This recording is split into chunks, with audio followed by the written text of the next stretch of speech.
Chapter 76, Gideon's Idealistic Plan. Dinner was over. Vivienne returned to her room, while Gideon's team gathered in Gideon's room. There was a specific issue that needed to be addressed. Gideon made sure no one else would overhear this discussion. Norton will return in 2 days to ask for our answer. What do you all think? Asked Gideon. He stood by the single-seat sofa, while in front of him there were 2 long sofas occupied by Lena and Lyra on the right, and Luke on the left. 2 bottles of wine were placed on the glass table, along with 4 small glass cups for each of them. Luke was the first to open a bottle and enjoy the wine. He had to admit that freeing Alinar was an easy mission, but he understood the girl's high status. No wonder Queen Anastasia had promised to grant Gideon and his team whatever they asked for, a reward equal to Princess Alinar. Didn't the king already promise noble titles? Asked Luke. Correct. Considering the king's capacity, he will definitely give the title of Earl or Marquis, stated Gideon. If that's the case, does it mean we'll have to move again? Asked Lena, turning her head. There were 2 marquises ruling in Moko that Gideon knew of, one in the west and one in the north. Although a marquis and an earl were technically equal, in this fantasy world's hierarchy, a marquis held higher status because their territory bordered other kingdoms. There were also 2 earls ruling in Moko, Earl Ashfield in the south and another in the east. An earl only ruled over peaceful areas that did not border any kingdom. However, their status could be raised to marquis if a new kingdom arose next to their territory. There's a chance of that. But I'm tired of moving from place to place, explained Gideon. For him and his team, their move to Rock Valley had been their 4th relocation, starting from the Wolf Village, the Kitsune Village, the Namora Village, and finally Rock Valley. He did not want to move again because it was exhausting, not to mention the adjustment process with the locals, which always took time. In that case, we could just ask for money or something else instead of a noble title, said Lyra. We already have plenty of money. Asking for more would be pointless, replied Gideon. Then, do you have any ideas? Asked Lena. I'll still accept the noble title, but with certain conditions. What would that be? Asked Luke, his face red from the alcohol. The Southern Territory. Earl of the South, answered Gideon. Does that mean you'll replace Norton's position? Asked Lena. Gideon shook his head. Gideon turned to the side, looking at the map of Moko's territories hanging on his wall, which he had put there specifically to make coordination for missions easier. He rose from his seat, drawing more attention from his team. The 3 of them watched as Gideon stood in front of the map, picked up a piece of white chalk, and circled the southern area he meant. Lena stood as well, walking closer to see the map more clearly, especially the area he circled. Luke remained seated, while Lyra joined Lena. Wait. Isn't that the Southern Territory? I mean, is the mythological territory. You're planning to unite the mythological races with humans? Isn't that risky? Asked Lena. I know the challenges, but if I accept a noble title, I can't interfere any further with the plan to unite the mythological races, answered Gideon. Don't tell me you're still thinking about that plan? Asked Luke, startled as he reflexively turned his head. The promise to build the mythological territory is our promise. We can't abandon them just because I become a noble. Lena and Lyra went silent. Luke kept drinking, while Gideon continued convincing the 3 of them. There were many questions running through Lena and Lyra's minds, especially about the effort of uniting 2 different races. Previously, they had thought uniting the mythological races could work because it involved many similar kinds of races. But it was a different story if humans were included. There would be grudges rising because of racial differences, and that was a complicated problem that needed to be handled carefully.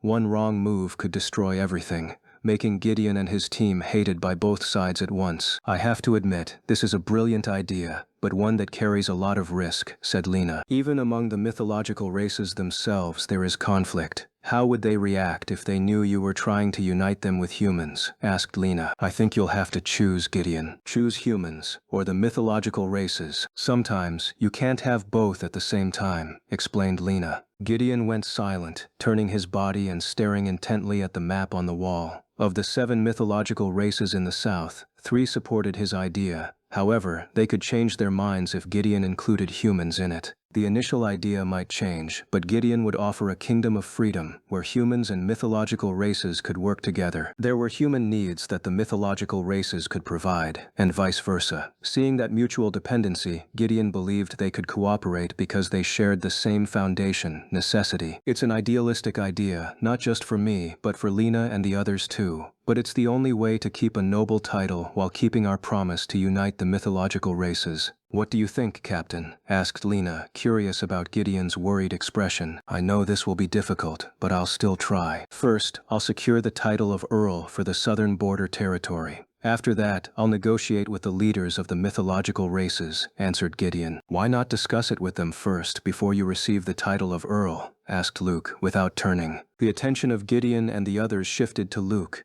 He was helping discuss the plan while half drunk, something they never imagined. "At least if you tell them first, they won't feel betrayed. You could also start negotiations with them," said Luke. "It's better if we offer them specific benefits they could get by allying with humans, while also giving them hope that we'll become an independent territory," added Lena, joining in. "Establish a council of race representatives from the different races living in the territory. That will help to discuss each race's wishes more specifically," said Luke. Gideon cleared his throat. There was a lot of work ahead of him, and his team was only half convinced about his plan. But if he could persuade the mythological races with his diplomacy, then Lena and the others would not hesitate to support him. "All right, we've reached the conclusion of this meeting. I'll go alone to the Wolf Village and the Kitsune Village to discuss this," said Gideon. "Let me help you?" Lena asked. He smiled, lightly patting Lena's shoulder with a broad smile. He knew what needed to be done, and Lena already had plenty of work with her clinic. Gideon decided not to take her along so her mind wouldn't be burdened. "You'll stay in the village and help with everything here. While I'm gone, Luke will be in charge," ordered Gideon. "Me?" asked Luke, shocked. "I might as well go to the Sivir village to discuss this too. The three races need to know about this plan," said Gideon. "You need preparation for that," added Lena. "I'm more prepared than you think, Lena. You don't need to worry about me," said Gideon. Lena kept watching Gideon, feeling worried, anxious, and sad about his decision. But it was clear that if he was truly certain of his choice, then Lena would not stop him. Luke stood, holding his wine glass as he walked over to Gideon. He raised his hand and patted Gideon's shoulder with enthusiasm. Luke believed Gideon could overcome their doubts. "I'm sure you'll be able to handle this," said Luke firmly. "Thank you. Now let's talk about a second plan, in case the first one fails." Chapter 77. Visit to Mythological Village. The next day, in the early morning, Gideon was already awake just as he planned for today. Even though he was going to a village he considered safe, he still had to prepare for the slightest chance of danger, especially since Gideon planned to visit the Lamia village. A soft knock came at the door in the quiet of the early morning inside the Baron's residence. The maids were already awake and preparing, but none of them dared disturb Gideon. Gideon stepped toward the door, opened it, and saw Lena coming in wearing a blue floral pajama set. Lena knew what Gideon was planning to do today, judging by the gear he was already using. "Lena?" Gideon greeted. "Looks like you're heading out today," Lena replied. He nodded, fastening his vest on. Lena stepped inside, noticing some of the gear already laid out, ready to be worn. The M4A1 rested on the bed, along with the helmet fitted with NODs and other attachments. Lena picked up the helmet and helped Gideon put it on. Gideon smiled. Even though Lena had doubted his plan yesterday, the way she acted this morning gave him a sense of calm. "Don't push them too much. Let them feel comfortable and think clearly," Lena asked. "I know. Don't forget your medicine. We never know when your trauma might come back," Lena advised. "I've already packed it." The helmet was on, complete with NODs and the scope attachment. The bulletproof vest was strapped over his tactical shirt instead of his military uniform. That made Gideon's movements lighter. "That's everything," Lena said. "Thanks, Lena," Gideon replied. They fell silent for a moment, looking at each other with care. Lena hoped Gideon would be safe on this trip, because the last time he went without his team, he ended up in a critical situation facing angry villagers during a protest. This time, Gideon had prepared full equipment to prevent another bad outcome. Unlike the SIG M17, the M4A1 rifle, with 5.56 mm rounds and more mags, would be much more effective. Lena still reminded Gideon to prioritize discussion over direct confrontation. It was to keep Gideon and his team's image as a humane unit. "Remember my advice. Come back quickly. Don't force them," Lena said. "Of course. I understand, Lena." "Keep an eye on Luke. Sometimes he slacks off with his new duties," Gideon joked. "I'll smack him on the head if he acts up later." "Ha ha." Gideon left his room with Lena still in her pajamas.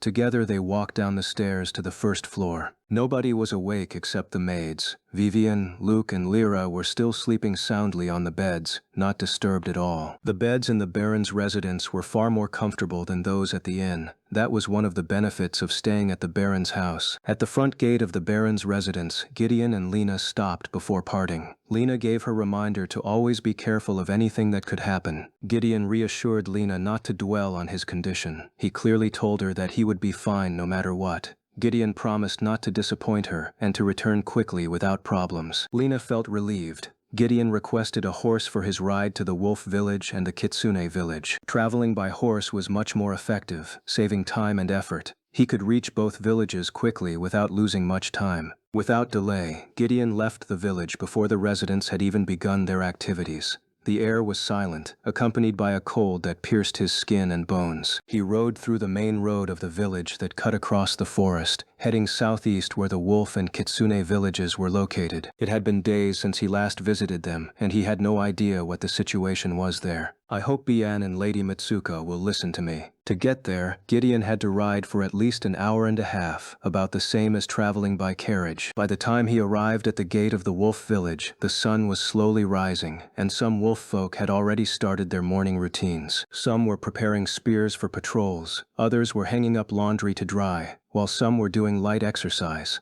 Gideon's arrival in tactical gear and on horseback surprised them. He dismounted, tied the horse's reins to the gatepost, and walked into the village, warmly welcomed by the wolf folk. Still, Gideon wondered how they would react if humans other than him and his team showed up. "Where's Bian?" Gideon asked. "He's probably still resting." "I'll wake him," the man replied. He went into the village chief's house to wake Bian.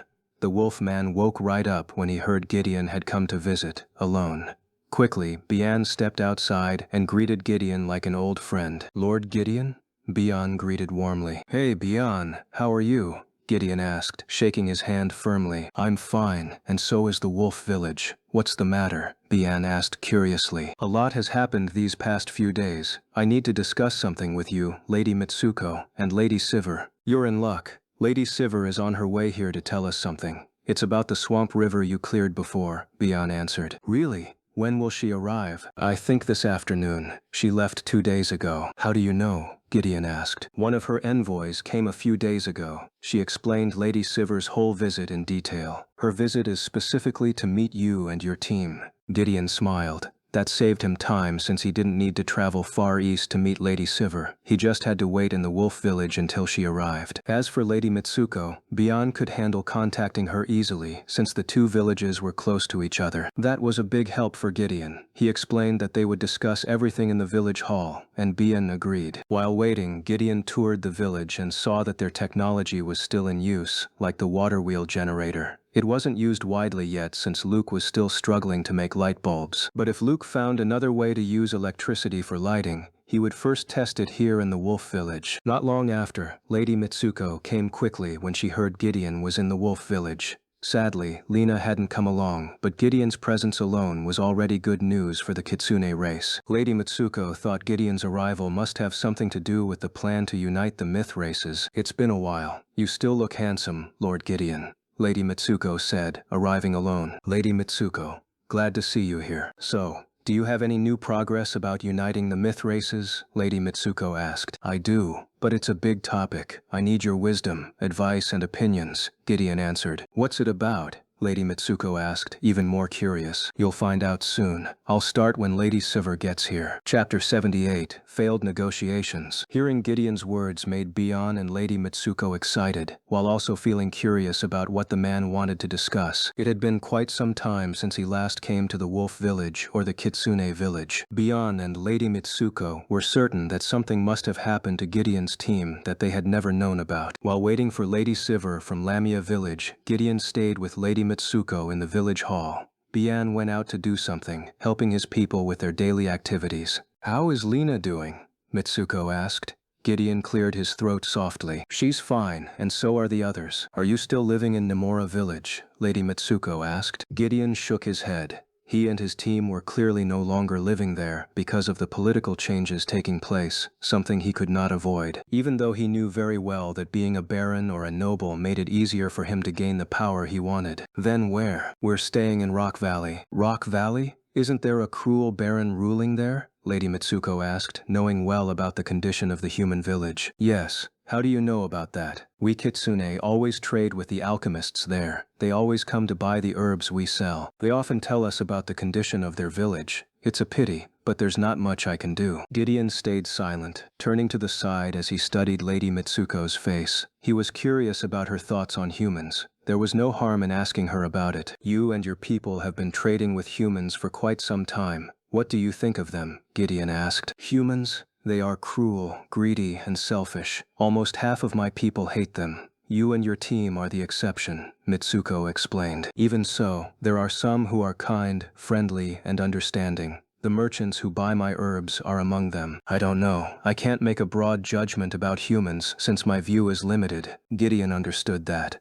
Lady Mitsuko only knew the people of Rock Valley and its surroundings, not all of humanity. There were many humans who were wicked, but there were also those who were good. Still, her experience came only from Rock Valley. Fortunately, Lady Mitsuko had seen kindness from the humans she met. That opened the possibility that she might also agree with Gideon's proposal. Why are you asking me that? Lady Mitsuko asked. Gideon fell silent and smiled. It was not time for Mitsuko to know, not until Lady Sivir arrived at the village. Time went on, and Gideon and Lady Mitsuko spent it in the village hall, chatting and eating the light snacks Bian had provided. They talked about many things, from the progress of her village to the petition from her people to start the plan of uniting the mythological races. Among the three races who agreed, the Kitsune were the most enthusiastic about Gideon's plan. Not long after, Bian entered the hall while Gideon and Mitsuko were talking. He was not alone. Lady Sivir had just arrived with her 2 guards. Seeing Gideon made Lady Sivir happy.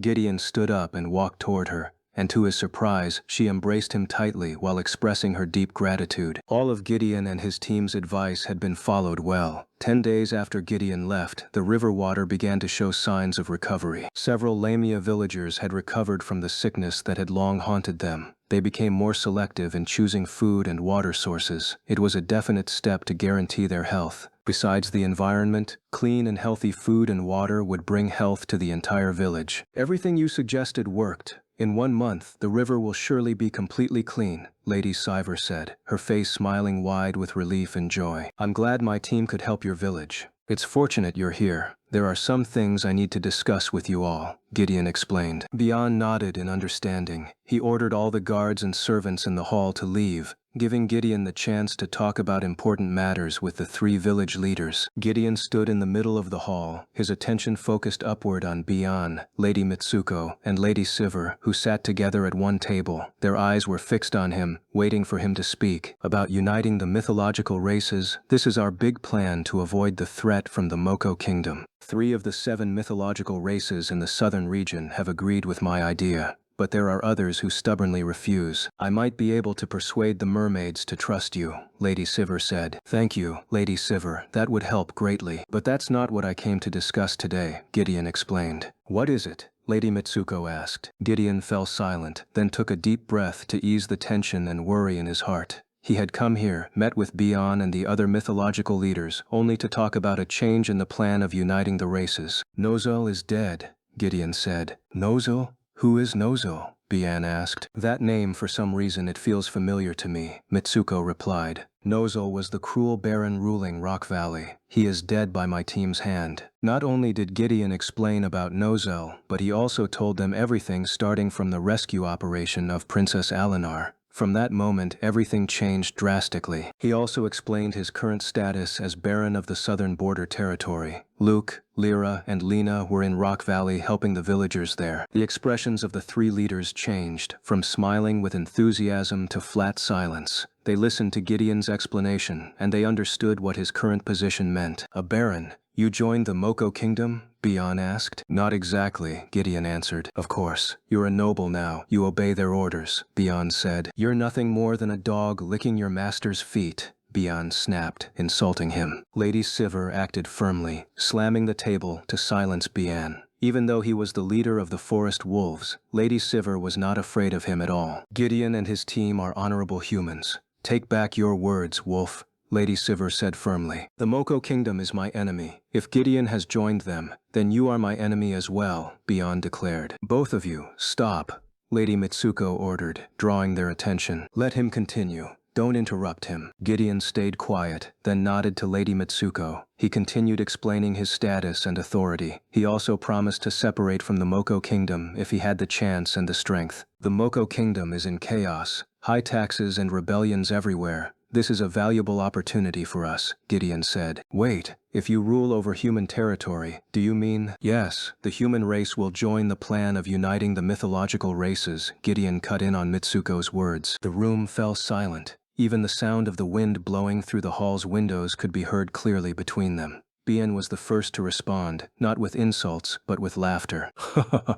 Are you insane, Lord Gideon? You want us to ally with the race that enslaved us? Bien asked sharply. The group that enslaved you is the Moko Kingdom, not the entire human race. Don't generalize your hatred for one group and throw it onto all humans, Gideon answered. Not all humans are like Moko, Gideon stressed. Bien stood firmly, full of conviction and principle. If that was Gideon's plan for uniting the mythological races, then Bien and the wolves would not take part. He would not raise arms alongside those who had enslaved them. The forest wolves are withdrawing from the unification plan, Bien declared. Roughly, he stormed out of the hall in anger. Gideon could not argue. He could not force him either. Whether or not they joined was entirely up to Bien and his people. Now only Lady Sivir and Lady Mitsuko remained. Lady Mitsuko stood, walked down the steps until she was in front of Gideon, and gently patted his shoulder. I know you must feel torn, Gideon, Mitsuko said. I don't know what I should do, Lady Mitsuko, Gideon replied. I have an idea that is far more interesting.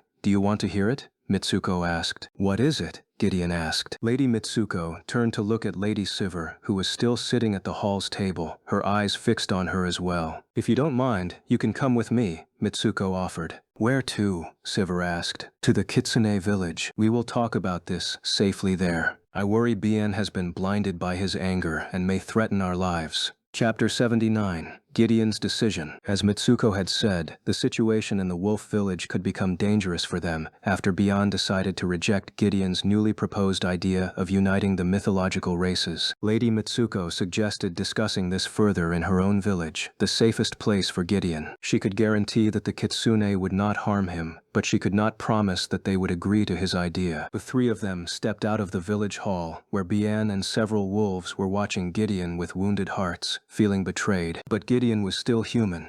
Bien should have known that he could not rely on him forever. No matter what, Gideon would always prioritize his own race above others. There were no threats, no intimidation, nothing. Gideon managed to leave the village accompanied by Mitsuko and Sivir. If Bien was truly set on his decision, then the wolf village was no longer an ideal place to discuss this idea. Gideon would find another way to search for the best source of power besides the water wheel generator in the wolf village. He felt certain that he could use materials found around the villages. For now, it was much better to hear Mitsuko's idea about uniting the mythological races. The three of them arrived at the Kitsune village, where many of the villagers welcomed Gideon warmly. They still clearly remembered the time when he and his team saved so many of their people. They would never forget that moment. Mitsuko invited Gideon and Sivir to talk in her residence. They went up to the second floor and arrived in her study, where she ordered the servants and elders to leave. I'm glad your people are healthy, Gideon said. Lena has taught us so much about living healthy. Thanks to her, the lives of my villagers are much healthier than before, Mitsuko explained. The door to the room was shut tightly. Not one of them dared to eavesdrop on Mitsuko's conversation.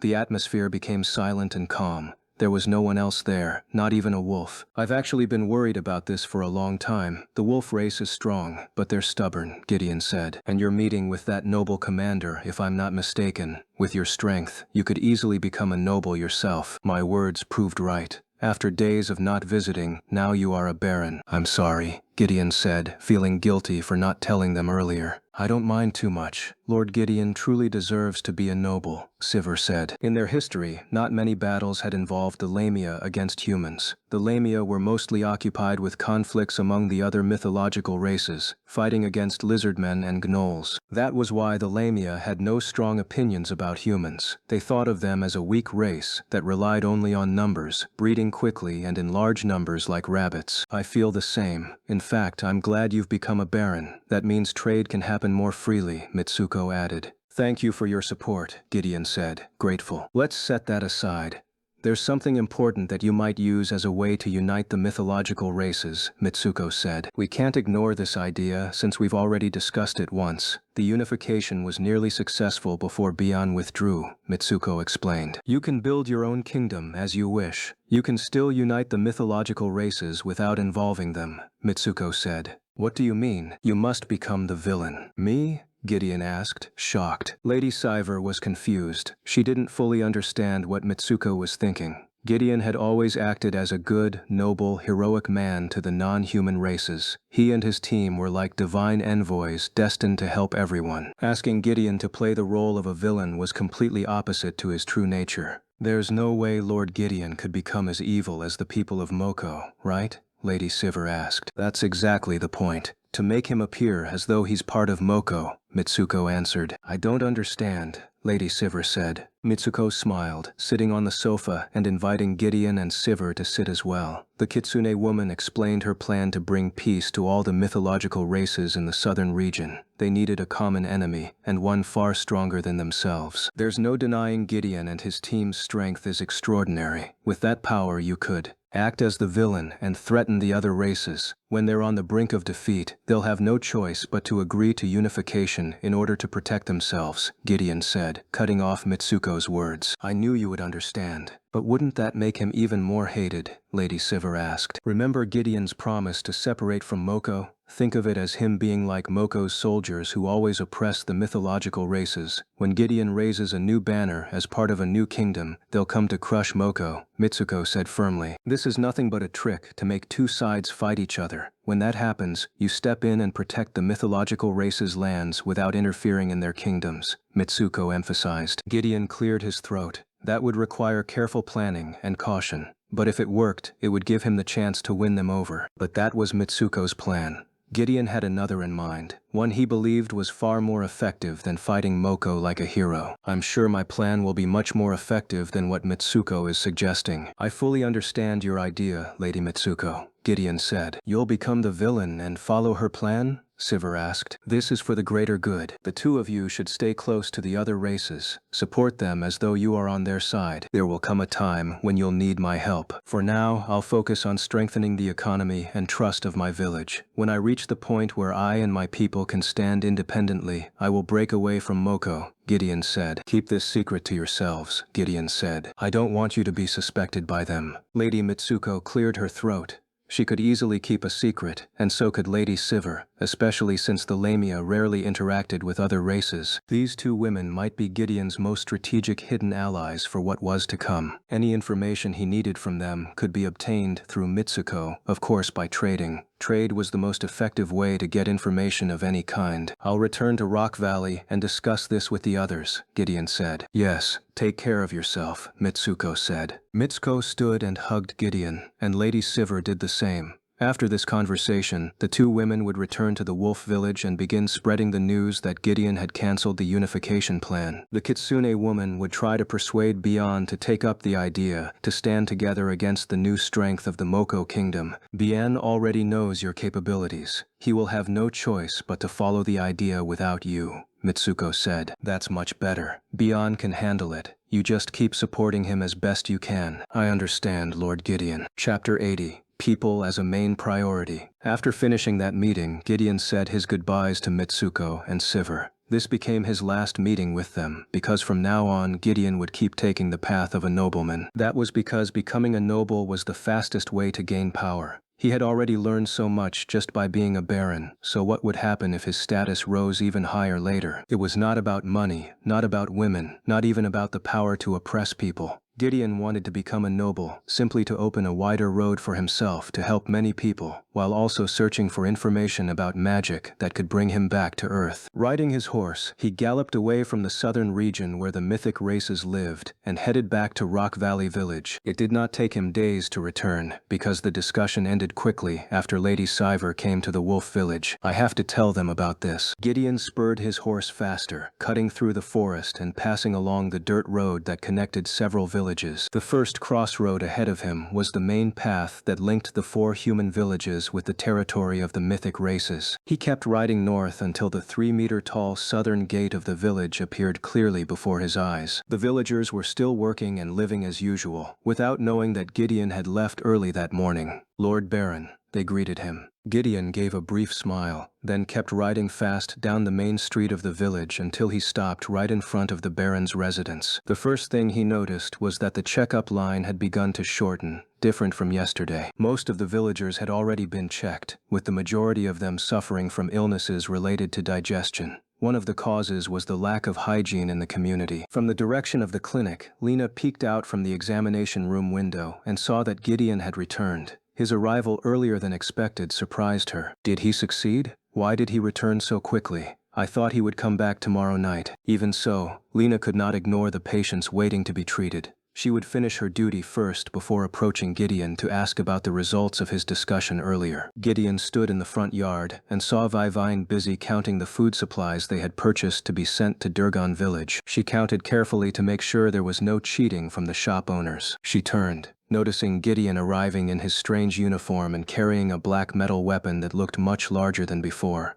Vivienne grew puzzled and asked spontaneously, "What happened? Did you just come back from somewhere, Lord Gideon?" she asked. "Yes, something like that." "How is it?" Gideon asked, referring to the readiness of the food supplies for Durgan. "Everything is ready. I just need to finish counting the basic goods. Order Lucas to get ready. He will escort the delivery," Gideon said firmly. "Understood. Make sure he distributes all the food fairly and in order. Ask Nath to help him with it." "I will tell him, my lord." Gideon nodded, then glanced and caught sight of Lena speaking with one of her patients. He smiled, seeing how much she truly loved her work saving lives. Lena's skill was unmatched by the people of this era. He stepped inside his residence and climbed up to the 2nd floor, entering his room.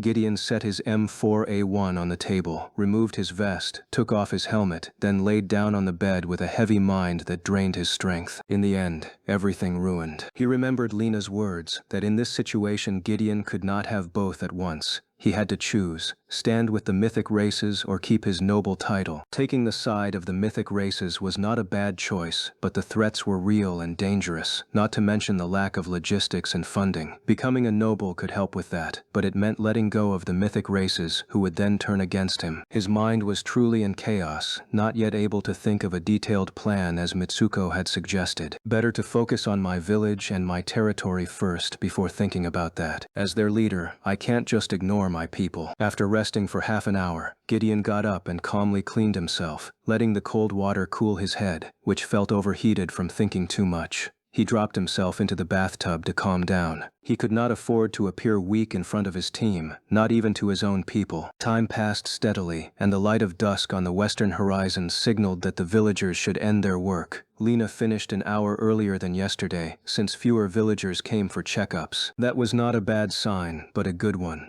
It meant many of the villagers had been treated well, were not relapsing, and were on their way to full recovery. "Thank you for today," Lena said to the 3 maids who had helped her. "Thank you as well, Lady Lena." She walked away from the clinic while taking off her proud white doctor's coat. She entered the Baron's residence and saw Gideon in the lounge, sitting cross-legged on the sofa while holding the village's financial reports. "You just finished discussing with them, then went straight back to work?" Lena asked. "Yes, I don't like putting off work." Gideon placed the files on the table, poured wine into an empty glass and handed it to Lena.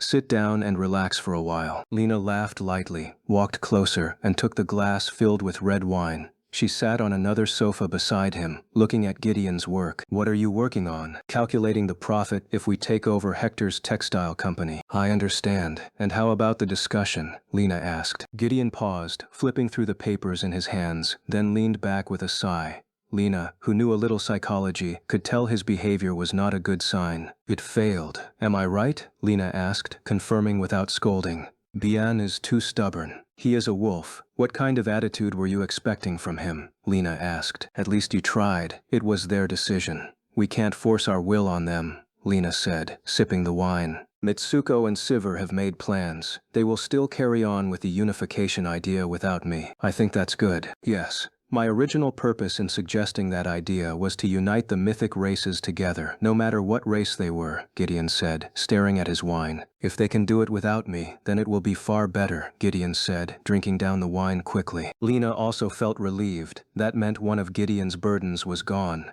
He could now focus more on saving people in his territory without worrying about Bian and the others. The people of the 4 villages are our responsibility. They're counting on us to bring change to their homes, Lena explained. You can do it, Gideon. We can do it together, Lena continued. Gideon cleared his throat, poured more wine into his glass and Lena's, and they relaxed that evening, waiting for Lena and Lyra to finish their work. So, what's your next plan? Operation Sabotage, Gideon said firmly, downing his wine in a single gulp. That water wheel, they cannot be allowed to use advanced technology like that. But they still can't use electricity. It's just an ordinary water wheel, Lena explained. We can't ignore even the smallest possibility. It's still electricity. We never know if any of them understand how it works. Operation Sabotage must go on. Chapter 81. Operation Waterfall. Luke and Lyra returned from the village, arriving at the Baron's residence where they saw Gideon and Lena relaxing together in the lounge. Their attention immediately shifted to the entrance, spotting their 2 friends. Captain? You're back early, Luke said. Yeah, the discussion is over, Gideon explained. How did it go? The 2 grew curious and stepped closer, joining Gideon for the red wine on the table. Gideon began explaining many things about Bion's decision to withdraw from the unification plan and Mitsuko's idea. But there were some parts of the information Gideon held back. Those were sensitive details that could lead to betrayal if the wrong ears heard them. He trusted his team completely, but he was wary of the other residents in the house. The main points of the discussion were clear enough to Luke and Lyra. Both of them felt concerned about what had happened to Gideon, but what Lena had said yesterday was true. As a regional leader, Gideon had to choose between his Baron status and the side of the mythic races. Luke added his view. As a Baron, you can save far more people than if you side with the mythic races. This isn't about power for profit, but about how to use power to help many lives, Luke said. Luke's right. Choosing to remain a Baron isn't a bad path. Maybe, in another time, you'll find your own way to deal with their hatred, Lyra added. The hatred mythic races hold against humans has run deep for generations. No matter how hard you try, Gideon, it won't fade easily, Lena said. It's better to use your body and mind for the 4 villages under your care. Gideon went quiet. He thought Luke and Lyra would judge him for failing the unification plan, but their response was different. Not at all what he had imagined. Thank you for your support, Gideon said softly. Relax, Captain, I'm here to help you. We're family, remember? Luke said with an easy tone meant to comfort him. Hey, you're too close. You fell in a hole earlier, Lyra said, pointing at Luke. Oh, right, my bad. Their laughter filled the room, and Gideon felt more at peace than before. He turned toward Lena, something on his mind to share with her. Rock Valley Village has long worked in trade with the Kitsune, especially for herbs. Maybe you could go to the alchemist and use your connection with Mitsuko to start negotiating prices and selecting goods, Gideon said. Really? That would help me a lot. There are so many herbs I don't recognize. I'd only buy the ones I consider necessary for the villagers' needs, Lena replied. She added that she would visit the alchemist tomorrow to consult about herbs and their properties, just in case the villagers ever faced chronic illnesses. Gideon nodded. The issue of herbs was fully Lena's responsibility. She had the authority to buy whatever was needed. His attention shifted to Luke and Lyra. Luke explained that he was overseeing the digging of wells. Luckily for them, the soil was neither hard nor rocky. The work moved quickly with many hands helping. We already finished 1 well. The water's clean and plentiful. We're now working on the 2nd and 3rd, Luke reported. How many wells are targeted? Gideon asked. 8 wells for the first phase, Lyra explained. Good. Don't forget to watch over the workers. Pay them after each well is completed and feed them, Gideon reminded. Of course we wouldn't forget that, Luke said. You'd better start getting ready, Gideon added. Luke and Lyra narrowed their eyes, not sure what he meant. Lena glanced at them and explained Gideon's plan clearly. Operation Waterfall. That was the cover name for Gideon's sabotage mission against the Wolf Village's water wheel technology. He had decided to destroy it, preventing the water wheel's benefits from turning into a threat against his team. Electricity can be dangerous, especially if it runs through damp ground, Gideon said. Right, the power could be strong if the wheel spins fast enough. It could threaten many lives, Luke added. This will be a simple tactical op. Target the water wheel, clear the site after destruction and return, Gideon said. What are we going to use for this plan? Lyra asked. All right, here's the plan, Gideon said firmly. The team grew serious, listening carefully to every word. They would split into two smaller squads. Gideon and Lena would handle the distraction, while Luke and Lyra would destroy the water wheel. Fire was the first option to destroy it. But since it was a water wheel, flames would be easy to extinguish. Their last resort was frag grenades. The shrapnel could hurt people.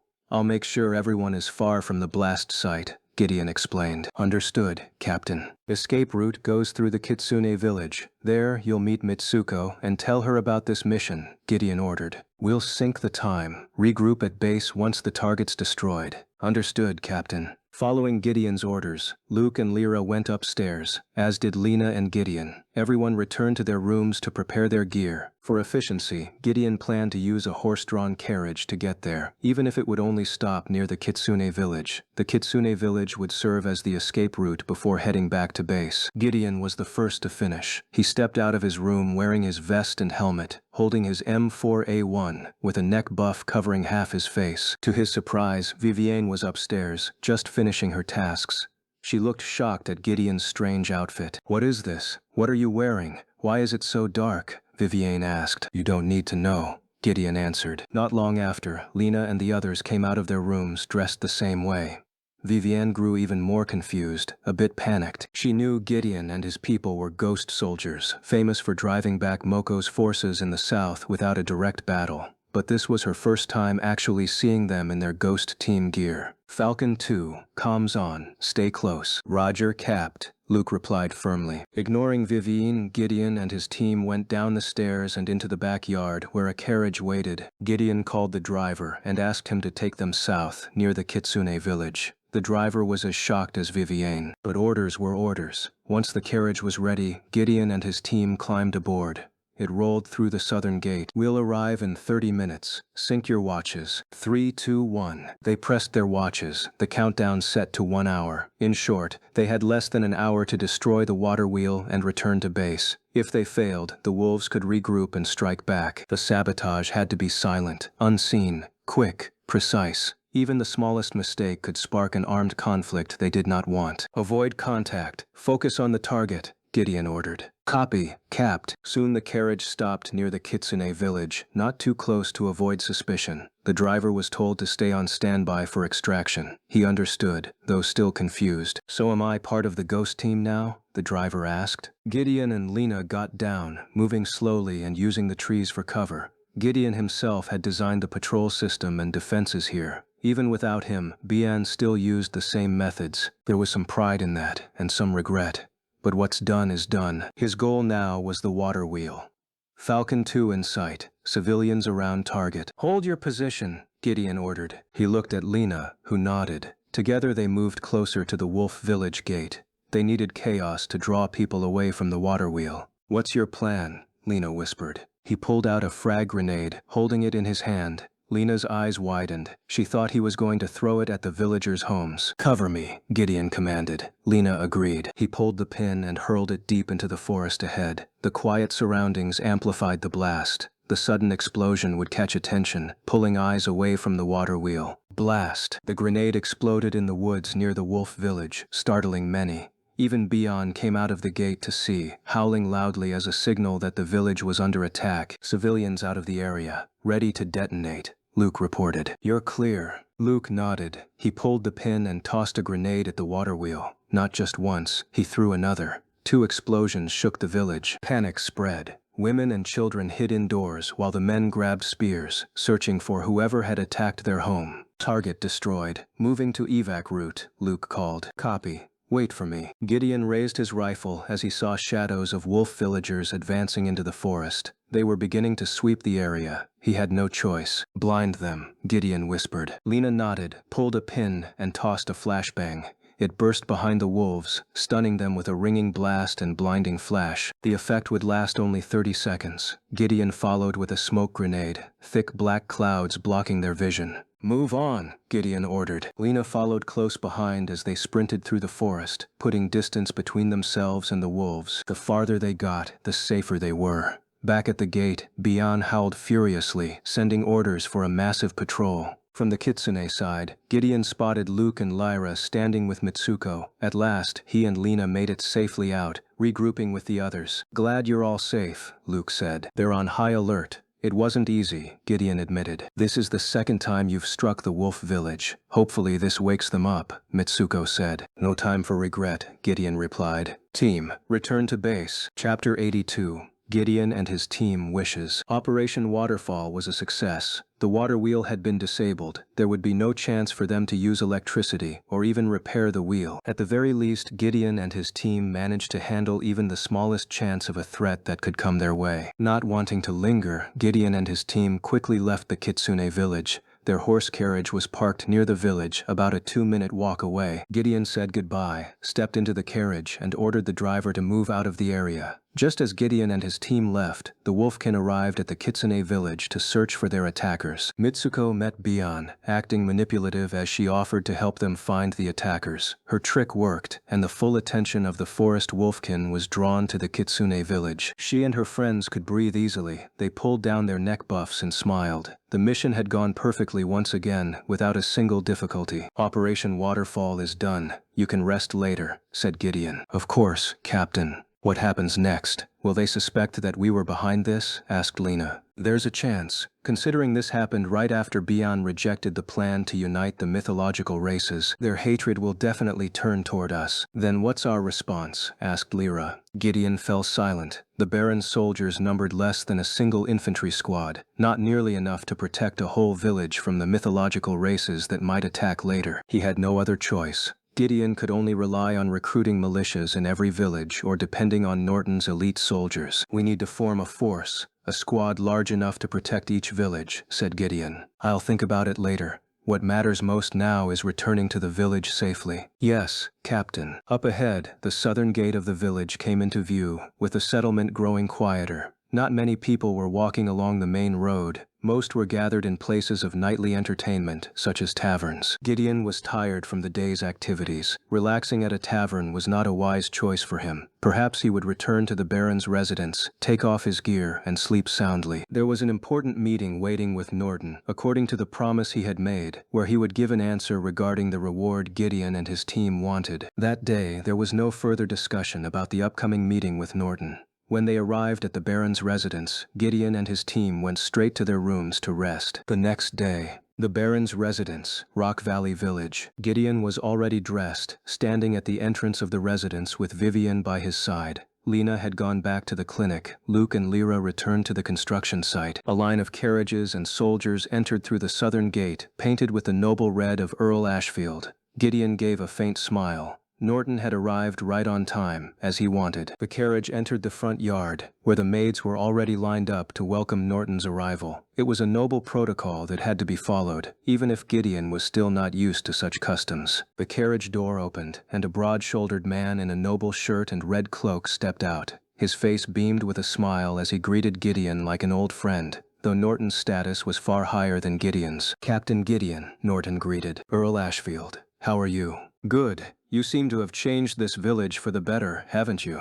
Norton asked. "I only did what I thought I should do as their leader," Gideon replied. "This is only one village. What if it were a city, then a whole region, even an entire kingdom? I can't imagine the glory that lies ahead," said Norton. "Ha ha, come," Vivina said, inviting Norton inside. Gideon walked beside him. They entered the lounge, where food and the finest wine had been prepared as hospitality from the Baron's residence. As both a soldier and noble, Norton's tastes were uncertain. "Before we discuss your request, there's something I need to tell you," Norton said. "What is it?" Gideon asked, while pouring wine into 2 glasses, waiting for Norton to explain. "Her Majesty the Queen is impressed with you. She wants you to lead the army to conquer Sicila." Hearing Norton's words made Gideon stop pouring his wine at once. He raised his head and looked straight at Norton with full seriousness. He hadn't misheard. There was no noise in the Baron's residence, and Norton spoke clearly without hesitation. Norton had said that Queen Anastasia wanted Gideon to conquer Sicila with the power he and his team held. "After Moko learned about my strength, she's trying to persuade me to join their war?" asked Gideon. "In recent years, Sicila has kept invading the western border. Many soldiers are wounded or dead. Food supplies are shrinking. Taxes are rising. Rebellions are breaking out," Norton answered. By defeating Sicily, at least Moko has a chance to breathe and gain the people's trust. That doesn't make sense, Gideon said. At least stop the war and focus on stabilizing the country. If you keep fighting, the people will only suffer more, Gideon continued. Then what's your advice? Norton asked. Propose a ceasefire. Put heavy taxes on the nobles. Lighten the taxes for common folk. Build factories or businesses. Hire many workers, Gideon explained. That sounds difficult to make happen. Of course it's difficult. Your kingdom has been taken over by the nobles, Gideon replied. Gideon leaned back, holding the glass as he thought about Norton's words. For him, he would never raise a weapon to fight for someone else. He and his team would only fight for themselves and the people they protected. My answer is no. Norton had expected it. Gideon would surely refuse, perhaps saying that Moko's problems were not his mission. Whatever Moko decided or did, it was not directly tied to Gideon. Very well, I cannot force you. Then, what do you want? Norton asked. The title of Marquis. I will take the southern border region and control the frontier with the mythological races. Marquis? Norton asked, shocked. That's right. With that, I'll have the authority to establish a city, won't I? Gideon asked. Yes, with the title of Marquis, you will no longer be burdened with the responsibility of crushing the mythological races. I'll handle them myself. Are you sure? Norton asked. I've thought this through carefully. This is my plan. Norton fell silent. The title of Marquis could only be granted by a king to someone he found worthy. Gideon did not yet hold much influence in the king's noble circle. Norton believed it would be difficult for the king to grant Gideon's request, but he would try to speak with Queen Anastasia. Let her be the one to persuade the king to bestow the title of Marquis on Gideon. I will try to speak with Her Majesty the Queen, Norton said. Do it quickly, Earl Ashfield. My territory is rebuilding. It's not impossible that in the future you and your kingdom will need me and my lands. Of course, I will persuade her soon. Chapter 83. Profit Share Agreement. Just as the two of them were talking about many things, the door of the Baron's residence opened. Vivienne stepped inside, her eyes focused on Gideon. She bowed her head, giving respect to Earl Ashfield and Baron Gideon. She also apologized for disturbing them. Forgive me for the interruption, my lord. Hector has arrived in Rock Valley. He intends to meet with you, Vivienne said. Hector? What is he here for? How should we respond? Gideon fell silent for a moment, studying Ashfield carefully. He nodded in agreement, not minding if Hector came in to speak with him. Bring him in, ordered Gideon. Vivienne cleared her throat. She stepped out to invite Hector in as Gideon commanded. Norton asked about Hector, and Gideon explained to him. In short, Hector was a wealthy businessman who owned a textile factory in Durgan. He had become the richest man there, though his carelessness had polluted the river. Norton had never heard of Hector. He was not a noble, nor was he a businessman Norton knew of. Perhaps Hector was acquainted with Viscount Duncan, since this land had once fallen under Liam's control by Nozel's orders. The Baron's door opened again, revealing a man of balanced build, neither fat nor thin. He wore fine green clothing and was accompanied by two loyal servants carrying a medium-sized yellow chest. My warmest greetings to Baron Gideon, Hector said. Gideon looked at him sharply, then invited Hector to join him in the lounge. But before sitting down, Hector spoke. Congratulations on your new status as Baron, replacing Nozel. Compared to Nozel, you are far better, Hector praised. This is a small gift from me to celebrate the arrival of a new Baron. His two servants opened the chest, and Gideon studied it carefully. Inside were piles of gold, silver, and copper in fantastic amounts. There were also swords, gems, jewelry, and other valuables within the chest. Norton's eyes widened. Hector had come to secure Gideon's approval to keep his business running. He had brought a chest full of gold in an attempt to bribe Gideon. No sane man would turn down such a gift. What will you do, Captain Gideon? Gideon smiled. He rose from his chair, holding his half-full glass of wine. He walked closer to Hector, his gaze drifting over the gold in the chest. Hector remained obedient, lowering his head as Gideon stood beside him. He knew money and power could not be separated. Both were tied together. This was far more than he had given to Nozel before. He had heard rumors of Gideon's strict, anti-corruption stance. This was the moment Hector feared most. Suddenly, Gideon shut the chest, leaving both Hector and Norton confused.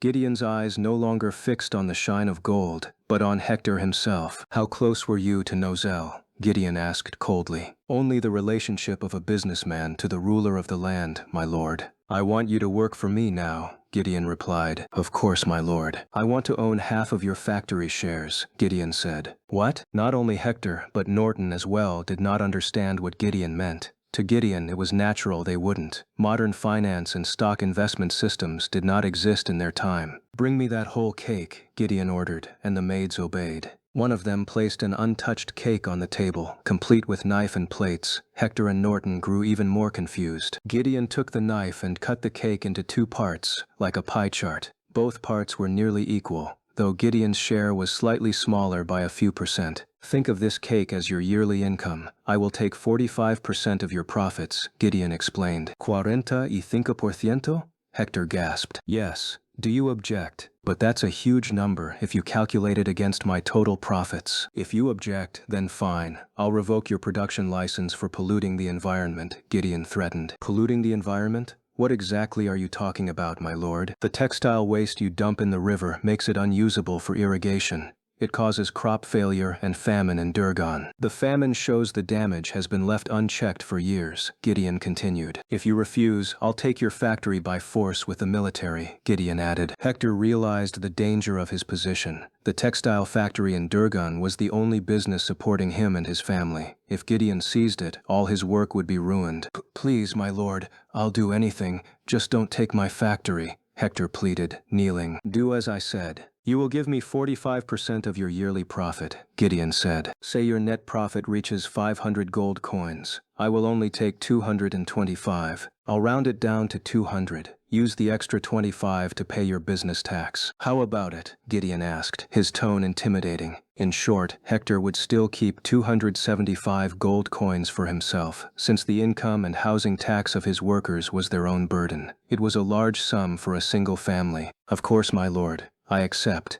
Hector said quietly. Gideon smiled. He turned and ordered Vivienne to draft an official agreement to be signed between him and Hector. The document would serve as protection if either side broke the terms. In return, your factory will remain yours. You may keep running your business as usual, but I order you to build a waste reservoir. All your factory's waste must not be dumped in the river. It must be stored in the reservoir and disposed of properly without harming the environment, Gideon said firmly. Do you understand? He asked. Of course, my lord. I fully understand. Gideon smiled and nodded, pleased with Hector's decision to comply. Vivienne would prepare the agreement that night. Hector was ordered to return tomorrow to sign it. Take the chest back. Keep it for yourself.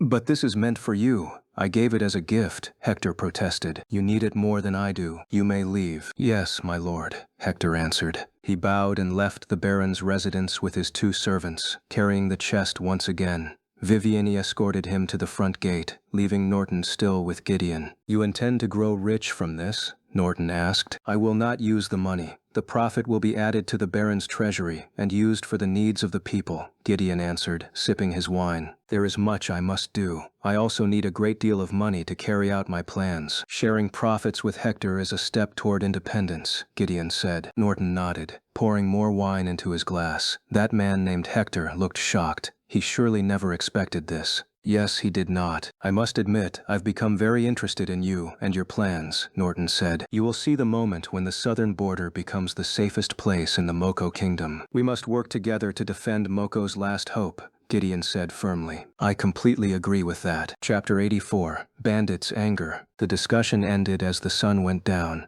Gideon had actually invited Norton to stay at the Baron's residence. However, Norton refused, saying he had to return to Misko City. There was a chance Queen Anastasia was still there, speaking with Liam before returning to the capital. If she was, Norton could deliver Gideon's request directly to her. Gideon escorted him all the way to the front gate of the Baron's residence. Lena had finished her work, as had Luke and Lyra. They walked up to Gideon, asking about the results of his discussion. Norton will discuss it with the Queen, Gideon replied. Whoa, let's hope she listens, Luke said. Yes, that will make our plan much easier. He invited his team members inside the Baron's residence while telling them about Queen Anastasia's request to use Gideon's team's strength. Luke listened, shocked, his eyes wide. What the hell, aren't they strong enough to beat the Sicily army? Luke asked. It seems not. Morale broke at the western border. Too many defeats and heavy taxes have worn them down, Gideon replied. The Moko kingdom is on the edge of collapse, Lyra added. Are we going to help them? Lena asked. No, Gideon answered, looking at her. His reply was enough to make Lena and the others feel relieved. That was the right decision. After all, Gideon's team had no real ties to the Moko Kingdom. If they want our power, they'll have to kneel before us, Luke joked. Lyra tapped her forehead lightly, baffled at Luke's confidence. Lena and Gideon laughed. Even if it was a joke, there was truth hidden in Luke's words. The point was clear. They would have to bow to Gideon and his team's authority, and if that happened, Gideon would have to be crowned the new king of the Moko Kingdom. There's no need to talk about that now. You can rest, Gideon said. Lena and the others agreed and left the lounge to head upstairs to their rooms. Not long after, Vivienne arrived in casual clothes, a shirt and long pants. She had taken off her gown since technically her work hours were over. She came carrying a document labeled as an agreement. Of course, it was the contract Gideon had ordered her to prepare. She handed the papers to him. There were 2 documents in total, detailing everything from the textile factory's identity to its yearly income based on the data she had. Gideon read them carefully. This is accurate. Nothing's wrong here, Gideon said. Thank you, Lord Gideon. Make a copy for us. Hector will sign both documents, Gideon replied. I'll make it quickly tonight. Vivienne took the documents back, ready to prepare the copies, but her curiosity got the better of her. During her time with Nozel, Vivienne had noticed he too planned to take over the factory, but his ambition was silenced when Hector promised to pay him a monthly tribute. Unlike Gideon, he didn't seize the whole factory, nor did he accept Hector's chest of gold. He only wanted half of the yearly profit, a much smaller amount than what Nozel had collected in just 6 months. With that money, what exactly do you plan to do? Vivienne asked. The money from Hector? I don't know, maybe help more people and recruit soldiers, Gideon replied. Soldiers? Are you planning to expand the Baron's forces? Not exactly. The Baron's troops will remain separate from the regional forces, Gideon answered. He stood and smiled, stretching out his hand and patting Vivienne lightly on the shoulder. You don't need to worry. I won't use the money for personal gain, Gideon said. Then what do you gain if all of it goes to the villagers? You'll only exhaust yourself, Vivienne replied. I don't need much. My wish is simple, Gideon said firmly. What is it? Vivienne asked. To find a way back to my world. Several days passed. Rock Valley Village. Not many villagers came to the clinic anymore. Most of them had been treated well. Lena's job became lighter, only making rounds through the village and visiting a few homes for checkups. Luke and Lyra finished their 2nd and 3rd wells. Now they were working on the 4th and 5th. By Lyra's estimate, all Phase 1 wells would be completed in a month, provided no obstacles appeared. 10 days had passed since Gideon's meeting with Norton, but there was still no word from him regarding Gideon's request. Gideon knew he had asked for too much. If the kingdom couldn't fulfill it, then he would have no choice but to build a city and an army on his own. Early in the morning, Gideon was already prepared, wearing a tactical shirt with his SIG M17 strapped to his waist. He had nothing pressing to do in Rock Valley, so he planned to visit Durgan with Lucas. My lord, Lucas, commander of the Baron's Guard, greeted him. My troops are ready. We're prepared to leave, Lucas said. Gideon cleared his throat. He had already spoken to Lena and the others about his plan. They couldn't go with him because of their current work, but if Gideon needed them, they would come. This is only field observation. Do not act harshly, Gideon ordered, and his soldiers obeyed. Mounting his horse, he left Rock Valley heading west. Durgan neighbored Rock Valley, though it was farther than Namora. Lena stepped out of a villager's house, turning her head to watch Gideon's column depart. She always prayed for the best in whatever Gideon was doing. They rode along the main forest road, with Lucas leading and Gideon right behind him. After 2 hours of non-stop riding, Lucas pulled up his horse. What is it? Gideon asked. Bandits, Lucas replied. Come out before I cut you down one by one, Lucas shouted. He was right. Several men in black bandit garb stepped out of the forest, weapons in hand, sickles, daggers, swords, and spears. There were about 10 of them, clearly set on robbing. Who are you? Baron Gideon is here, Lucas declared. Baron? Perfect timing. I've been waiting to vent my anger on him, one of the bandits said. Gideon narrowed his eyes, dismounted, and placed his right hand on his pistol at his waist. The safety was already off. Anger? Are you villagers from Durgan? Gideon asked. You have no right to interfere. You failed to protect us, the bandit shouted. If I fail, then who will protect you? We will, he answered. Amateurs. Attack him, the bandit leader yelled. Gideon raised his pistol, pulling the trigger and aiming straight ahead. A 9mm round burst from the muzzle, striking the left chest of the bandit charging him. Blast! The gunshot echoed, shocking everyone. The man dropped dead instantly as the bullet pierced his heart. Gideon still had several mags on him, and his shots never missed. The bandits froze, trembling as they watched Gideon kill one of their own in a split second. What the? I'll say it again. If I fail, then who will protect you? Chapter 85. Durgan conditions. Realizing Gideon's strength was far greater than they had imagined, and with the Baron's guards surrounding them, the bandits couldn't fight back. All of them instinctively raised their hands when Gideon still pointed his pistol forward. Gideon nodded seriously. Drop your weapons and kneel. The bandits obeyed. One by one, they dropped their weapons until none of them held anything. Gideon locked the pistol's safety and holstered it again. Escort them back to Durgan. I'll ask Jacques for an explanation about this, Gideon ordered. Lucas nodded in obedience. He commanded some of his soldiers to get ready. Several were assigned to guard the bandits, as Gideon had instructed. The bandits had no choice. It was better to surrender than to be shot dead like their comrades. Once they were lined up neatly, Gideon continued his journey to Durgan. According to Lucas, it would only take 20 minutes to get there. What Lucas said was true. They arrived in the village of Durgan and met some of the villagers. The village was in chaos, with little activity. The people had no meaningful work. Shops stood closed, unable to sell anything because of the food crisis. Farmers did not go to the fields because the soil had long since become infertile. Even if they forced themselves to plant something, the harvest would be poor and rot quickly. Gideon rode his horse slowly, with Lucas still beside him. Both remained mounted. Other soldiers arrived, bringing the surrendered bandits. Villagers gathered, shocked to see their fathers or sons captured by the Baron's guards. What happened? Asked a middle-aged woman with a pale face and thin body as she walked closer to the captured bandits. Those bandits tried to kill Gideon. By law, they must stand trial, Lucas replied. Gideon stayed silent. They had committed crimes, and it was only right that they be punished according to the law. He stopped his horse when Lucas said they had arrived at the house of Jacques, the chief of Durgan. Some men went in to call Jacques, but only Nath came out. Gideon dismounted and walked toward Nath, standing tall before him. Nath bowed his head, welcoming Gideon. Sorry, my father can't see you. His condition keeps getting worse, Nath said. I understand, Gideon replied. He shifted his gaze, carefully observing the place and the villagers. The atmosphere was gloomy. Silence filled the area, broken only by faint sounds of insects, trees, or hushed conversations. I didn't expect the situation to be this bad, Gideon said. There's nothing we can do. Without water, life won't last long, Nath replied, watching his village as well. As Gideon stood on the main road, a carriage appeared from the southern gate. Gideon squinted.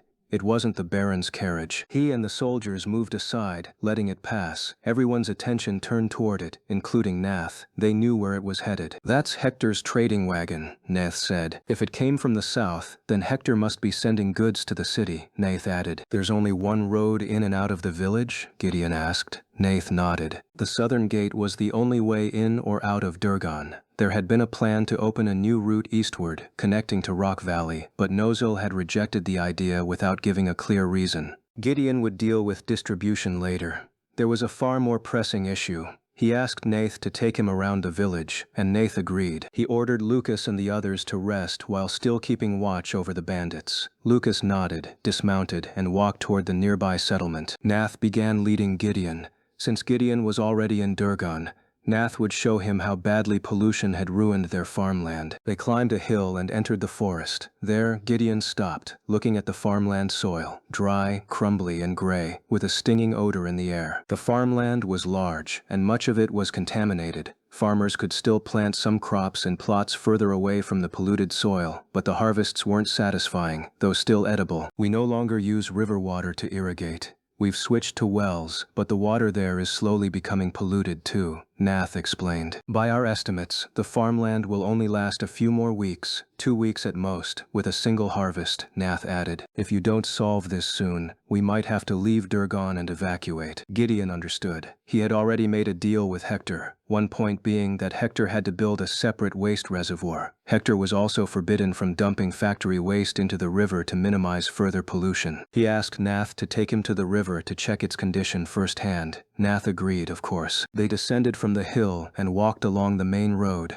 There was a large river that had flowed through Durgan for years. People had always relied on it for their daily activities. But ever since it became polluted, they could no longer use it, fearing the contamination would endanger their lives. In the end, they had no access to clean water. At the riverbank, Gideon narrowed his eyes. The water had turned black, reeking with foam, forming along the edges. Only a sane person would refuse to use this water. This river used to be clean, clear, and beautiful. We could even see the riverbed easily, Nath said. Since Hector's factory was built, the river slowly turned dirty and polluted. We can't use it at all now. Gideon crouched, scooped some river water with his hand, sniffed it closely, and checked its temperature. "This can't be used," Gideon said. "Of course, we know that better than you," Nath replied. At last, Gideon had reached a firm conclusion. The pollution and environmental damage came from the river being contaminated by the factory's waste. That day's observation was enough. He would form a team to begin filtering the river water. He could only hope the villagers could hold out until his team arrived. "I'll keep sending food supplies until my team gets here. You can rely on that for now," Gideon said. "When exactly will your team arrive?" Nath asked. "As soon as possible." Chapter 86. Bandits' Punishment. According to what Nath had said, at least Gideon had several ways to handle the problems happening right now, starting from dealing with the polluted environment to restoring the ruined and infertile soil. Nath came with Gideon to the village chief's house. There, Lucas was explaining the punishments that awaited them, the consequences of their behavior earlier when they acted as bandits. "Prison or the whip. You can choose between the two punishments," Lucas said firmly. The bandits fell silent, their eyes wide open as they realized those punishments were waiting for them now. For men who lived by the sword and had never bowed to any form of written order, the very mention of prison sounded like a curse. The word carried no meaning to them except the sudden fear of being trapped in a world they did not understand. Some of them exchanged glances, some lowered their heads, but none dared to speak. None of them knew or understood how the law worked. "My lord," Lucas said. Gideon nodded, glancing at the bandits who had been stripped of their weapons and surrounded by his guards. His eyes lingered on them briefly, weighing their threat level. They were exhausted, unarmed, and demoralized. If they tried anything reckless, his SIG M17 at his side was more than enough to cut them down in seconds. Even unarmored, they were still dangerous men, but to Gideon, they were already finished. "What will you do with them?" Nath asked quietly. "Let Lucas handle this matter. I'll focus on solving the main problem in the village," Gideon replied without hesitation. His voice carried authority, but also restraint, as if reminding everyone present that justice, not vengeance, would be the path forward. "Yes, my lord."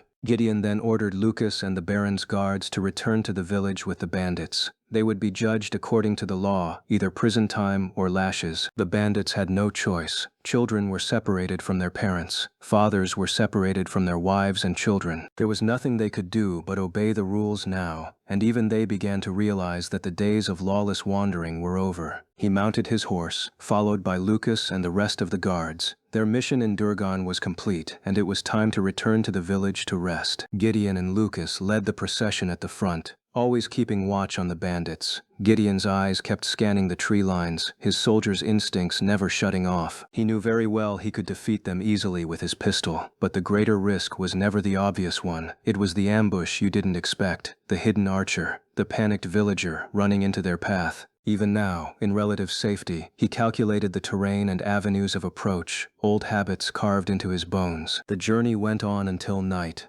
When Gideon and Lucas arrived, they found the village quiet, still, with little activity. The sounds of the day had faded, replaced by the occasional bark of a dog or the distant crackle of firewood. For Gideon, the silence was unusual. He was used to forward operating bases buzzing with constant radio chatter, soldiers checking gear, vehicles roaring in the background. Here, the silence almost felt alien. "Take them to the village prison and make sure to treat them humanely," Gideon ordered as they reached the village square. "Humanly?" Lucas asked, frowning slightly, not used to hearing such a command. "Treat them as people, with fairness and dignity," Gideon said firmly. His gaze hardened. "Justice doesn't need cruelty." Lucas didn't fully understand, but he knew enough to treat people well. Gideon was glad to see that Lucas accepted his command with a respectful nod. That small moment gave Gideon hope that this land could still learn a better way of justice. They parted ways at the village center, with Lucas heading to the prison and Gideon returning to the Baron's residence. The direct trip to Durgan, far from Rock Valley, had drained his energy. His body craved rest, but his mind was still running through plans and contingencies. When he arrived, Gideon saw the clinic already closed, and the workers at the well project had gone home. Not a single person was there.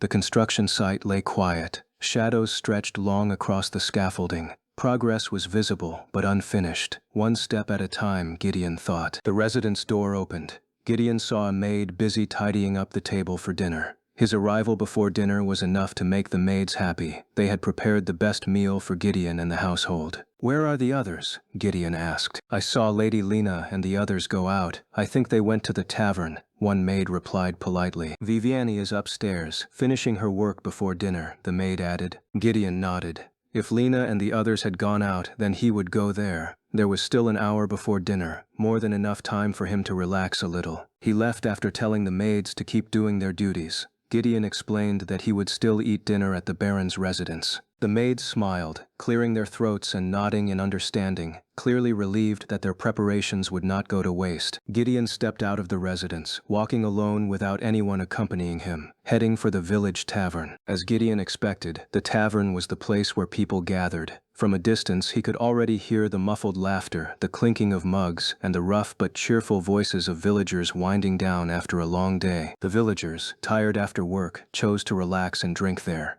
The contrast between the quiet streets and the lively tavern was striking. Inside, the tavern was far livelier than the main street. People lifted their mugs and toasted together, sharing small victories and daily burdens alike. The tavern door opened, and Lena, the waitress, turned and smiled when she saw Gideon enter. "Welcome, Sir Gideon."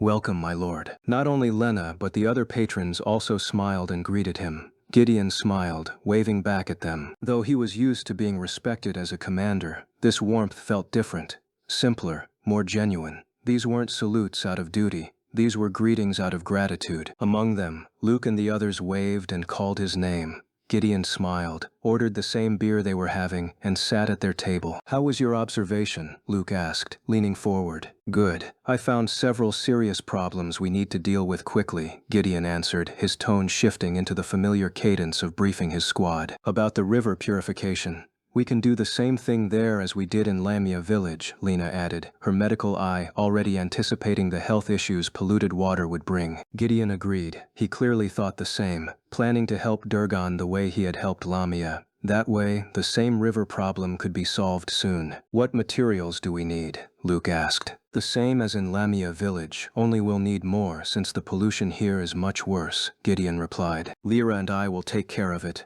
Don't worry, Captain," Luke said confidently. Hearing that was enough to make Gideon happy. There was hope that he and his team could solve Durgan's problem. Still, Gideon didn't want to burden Luke and the others with their current situation. He glanced at Lyra, who nodded quietly, her eyes already deep in thought, no doubt calculating supplies, tools, and data they would need. In short, they had to finish their work in Rock Valley before heading to Durgan. Luke and Lyra explained a lot to Gideon, especially about the well project still underway. Lena was also grateful there weren't many patients coming for checkups. Many had already been treated before, so they had received initial care before being scheduled again. Gideon and the others talked to one another, discussing small things they never had the time for because of their busyness. Now, in this calm moment, they talked about those little things. Luke's jokes about village tools compared to army gear. Lena teasing Gideon about working himself too hard. Lyra quietly correcting Luke's technical assumptions with a rare half-smile. For once, they were not just soldiers on mission, they were people sharing a drink. After their conversation at the tavern ended, Gideon invited them back to the Baron's residence to have dinner together. Gideon would discuss the river purification plan another time.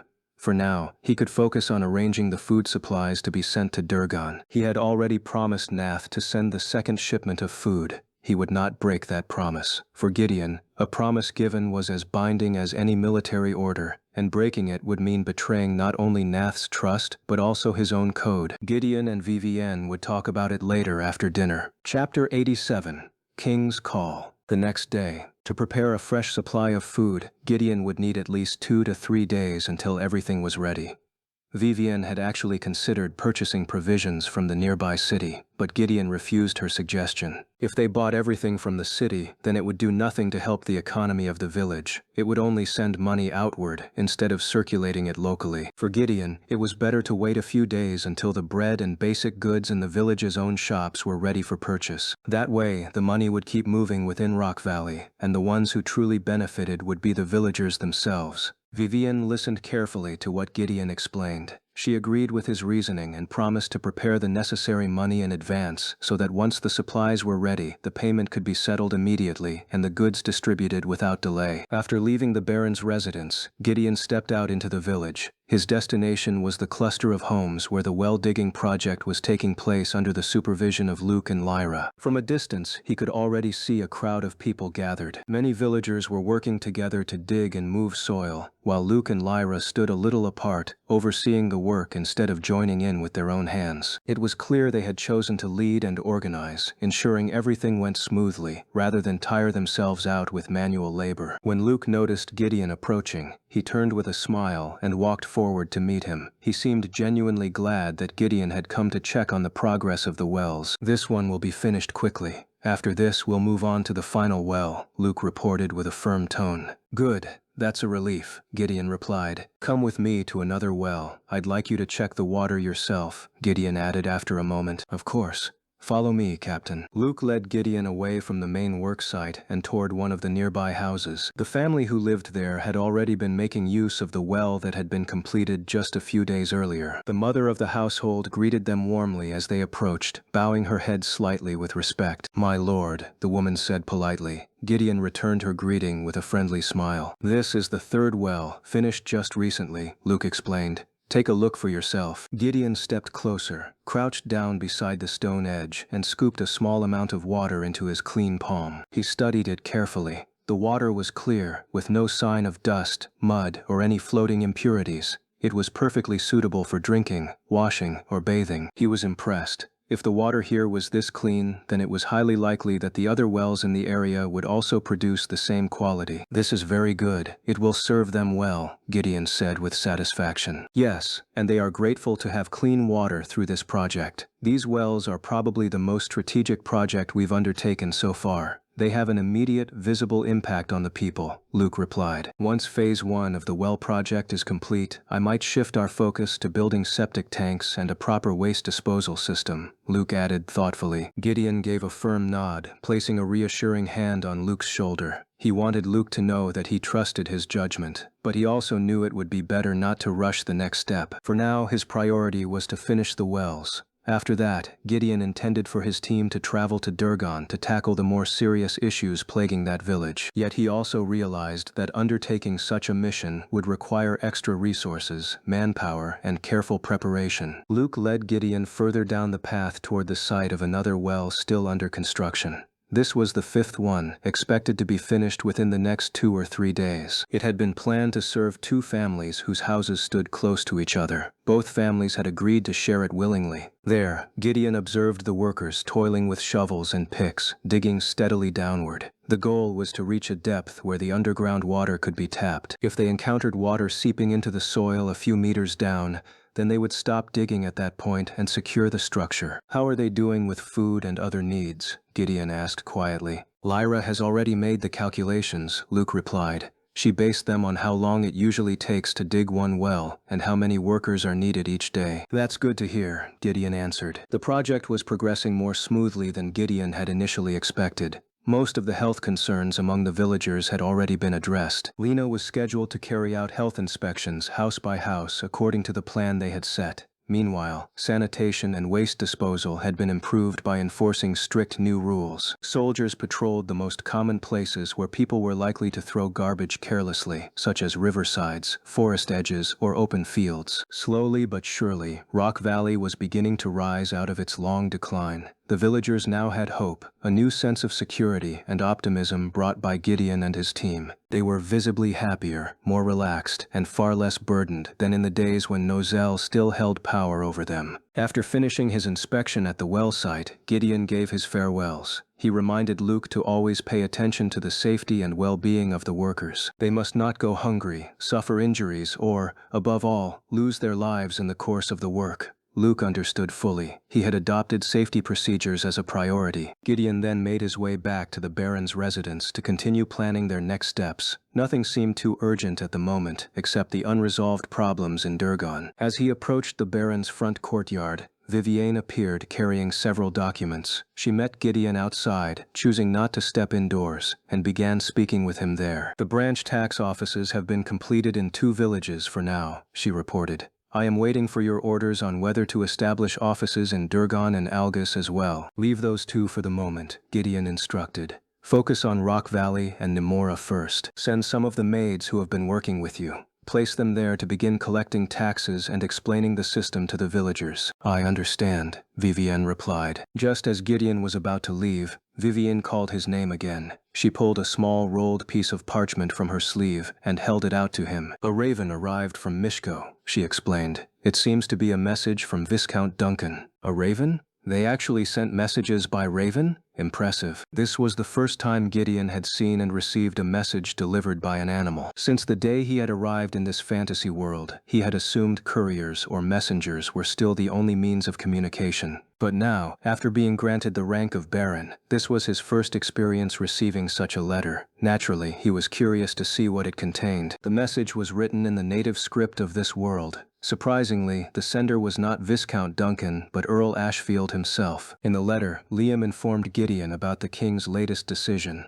However, the Earl could not write down the details openly. Instead, he asked Gideon and his team to come to Mishko so they could discuss the matter directly at Viscount Duncan's estate. Liam wrote that he would remain there until next week, giving Gideon enough time to make the journey. What exactly was the king's decision if Liam insisted I meet him face to face in Mishko? There was no use speculating too much. Gideon hardly knew King Moko personally. He had only met the king's wife once, in passing. As for Queen Anastasia, his knowledge of her was limited to that brief encounter. The best course of action was clear. Travel to Mishko and hear directly what Liam had to say. Thank you, Gideon told Vivienne as he folded the parchment. Of course, Lord Gideon, she answered. He went inside and sat in the lounge, reviewing the other documents Vivienne had given him about the new branch tax offices. She had worked diligently under his instructions, assigning skilled and trustworthy maids to manage the shops that served as collection points. Whether those individuals proved fully reliable or not would remain to be seen. Ultimately, however, responsibility for taxation and budgeting lay with Vivienne. That was her domain, and Gideon trusted her to handle it. Not long after, Lena arrived.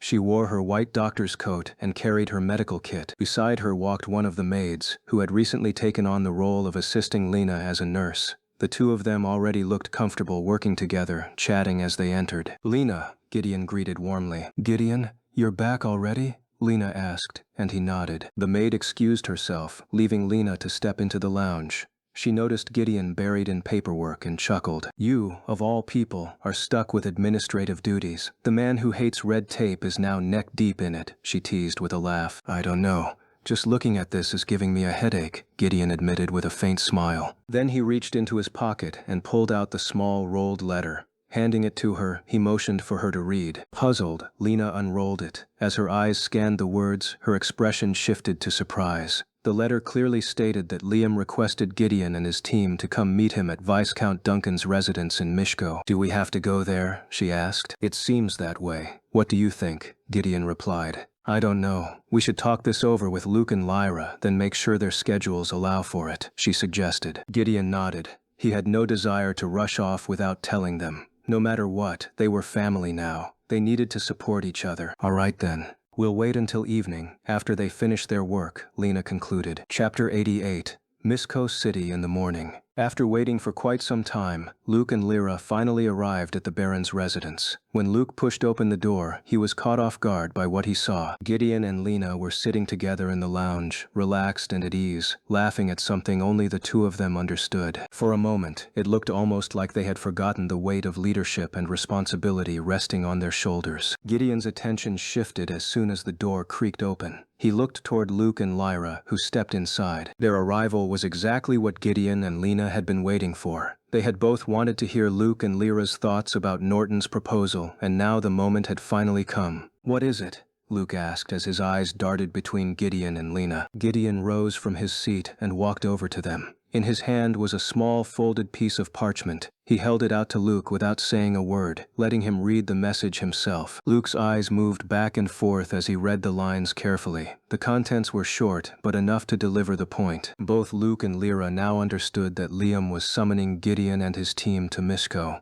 He wanted to personally deliver Queen Anastasia's opinion regarding Gideon's earlier request. It was also likely that King Moko himself had spoken to Earl Ashfield, who then relayed the matter further. They want us to come to them? Why doesn't he come here instead? Luke asked, frowning as he handed the letter back. Gideon took it without hesitation. He turned toward the torch fixed on the wall and held the paper to the flame. Within seconds, the letter curled, blackened, and disintegrated into ash. He let it burn completely, knowing that once its message was read, there could be no chance of it falling into the wrong hands. Throwing such a letter in the trash was too risky. Someone might be bold enough to retrieve it, to protect his noble standing. After all, Ashfield is an earl. It would be improper for a noble of his rank to answer a summons from a mere baron, Gideon explained calmly. Forget about noble status for a moment. Didn't he already agree to be your subordinate? Luke asked sharply. Gideon gave a small nod. He admitted that point but explained further. He would not forget Ashfield's pledge, but the Earl still had to act in line with his position. He needed Ashfield's influence and his power.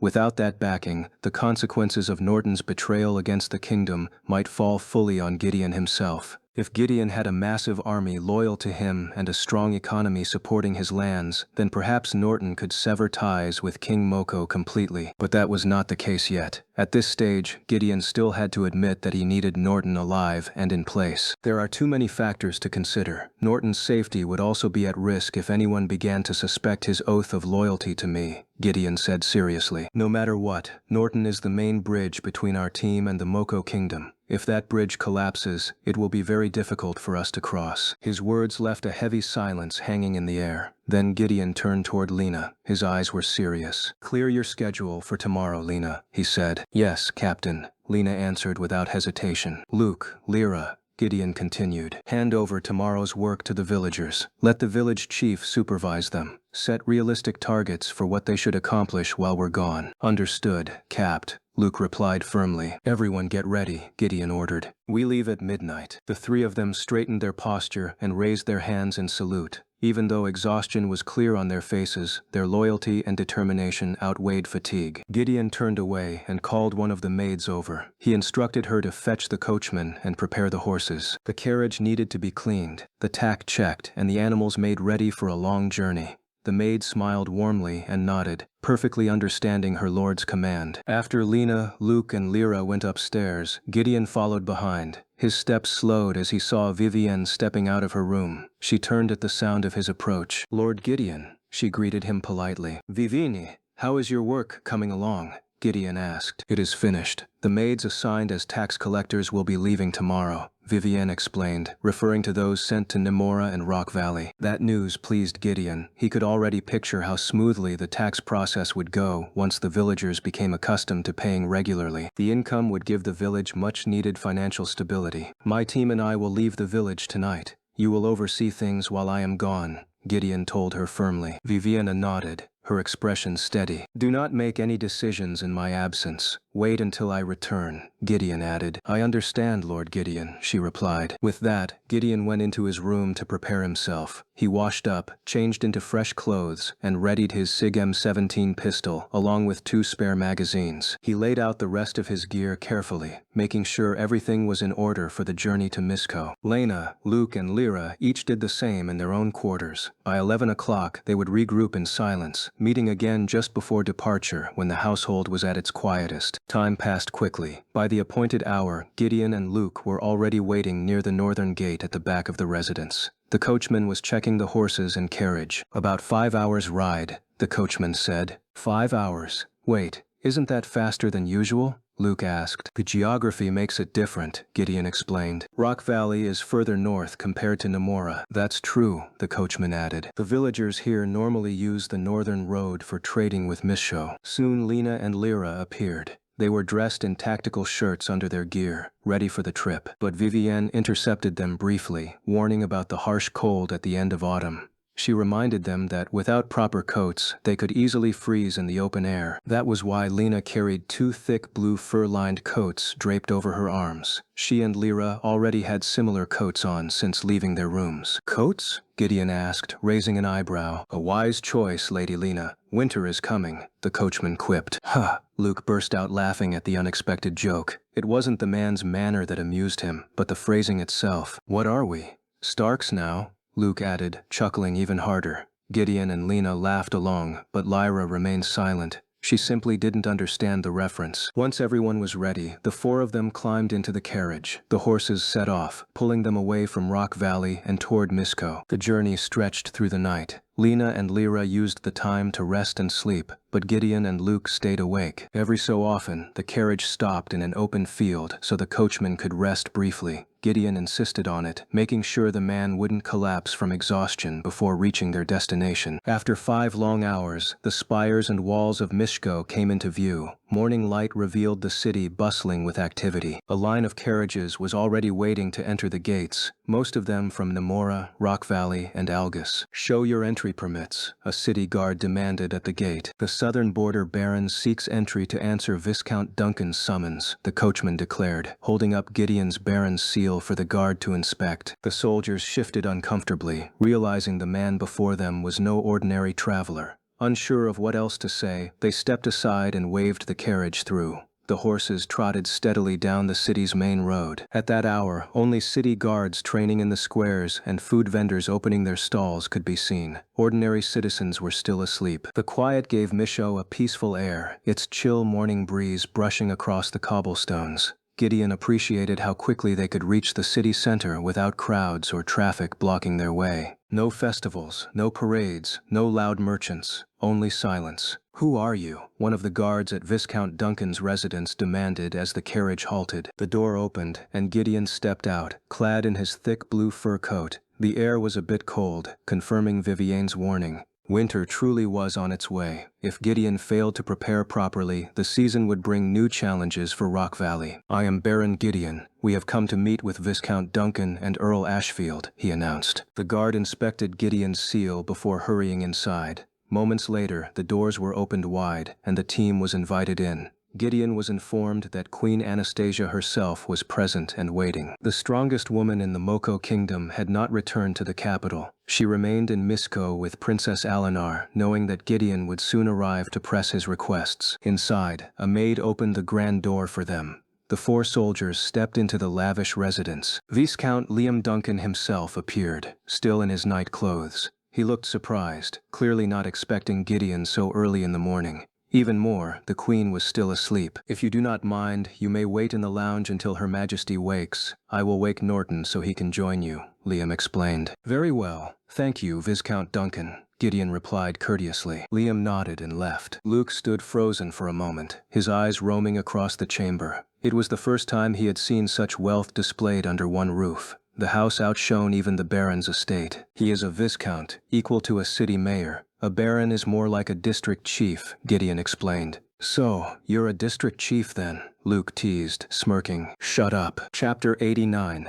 Moko Kingdom Situation. While waiting, the maids in Liam Duncan's residence served Gideon and his team well. They had arrived early in the morning without eating anything, their stomachs empty in the midst of changing weather. The maids brought out snacks, bottles of wine, and some fruit on Liam's orders. Luke had no hesitation in eating. Lyra, along with the others, followed him. "What exactly does Queen Anastasia want to talk about?" Luke asked, sipping his wine. "I don't know. I can't even be sure if she'll be able to grant me that marquis title," Gideon replied. "It's better to focus on listening to what she says first, then we can discuss how to respond afterward," Gideon added. Luke and the others cleared their throats, still relaxing in the lounge while enjoying the dishes set on the glass table. Not long after, a familiar voice to Gideon echoed through the house in the early morning. Gideon turned his head, clearly seeing Norton Ashfield stepping out in his sleepwear, his muscular bodies revealed. He smiled widely and shook Gideon's hand, glad to see him in Mishko City just as he had wished. "I thought you would be the one to speak with me," Gideon said. "Her Majesty the Queen is still in the city. It's better to let her speak with you directly," Norton explained. "And there are also a few things I need to tell you, Captain Gideon," Norton added quietly. Gideon noticed something strange in the way Norton called him Captain instead of Baron.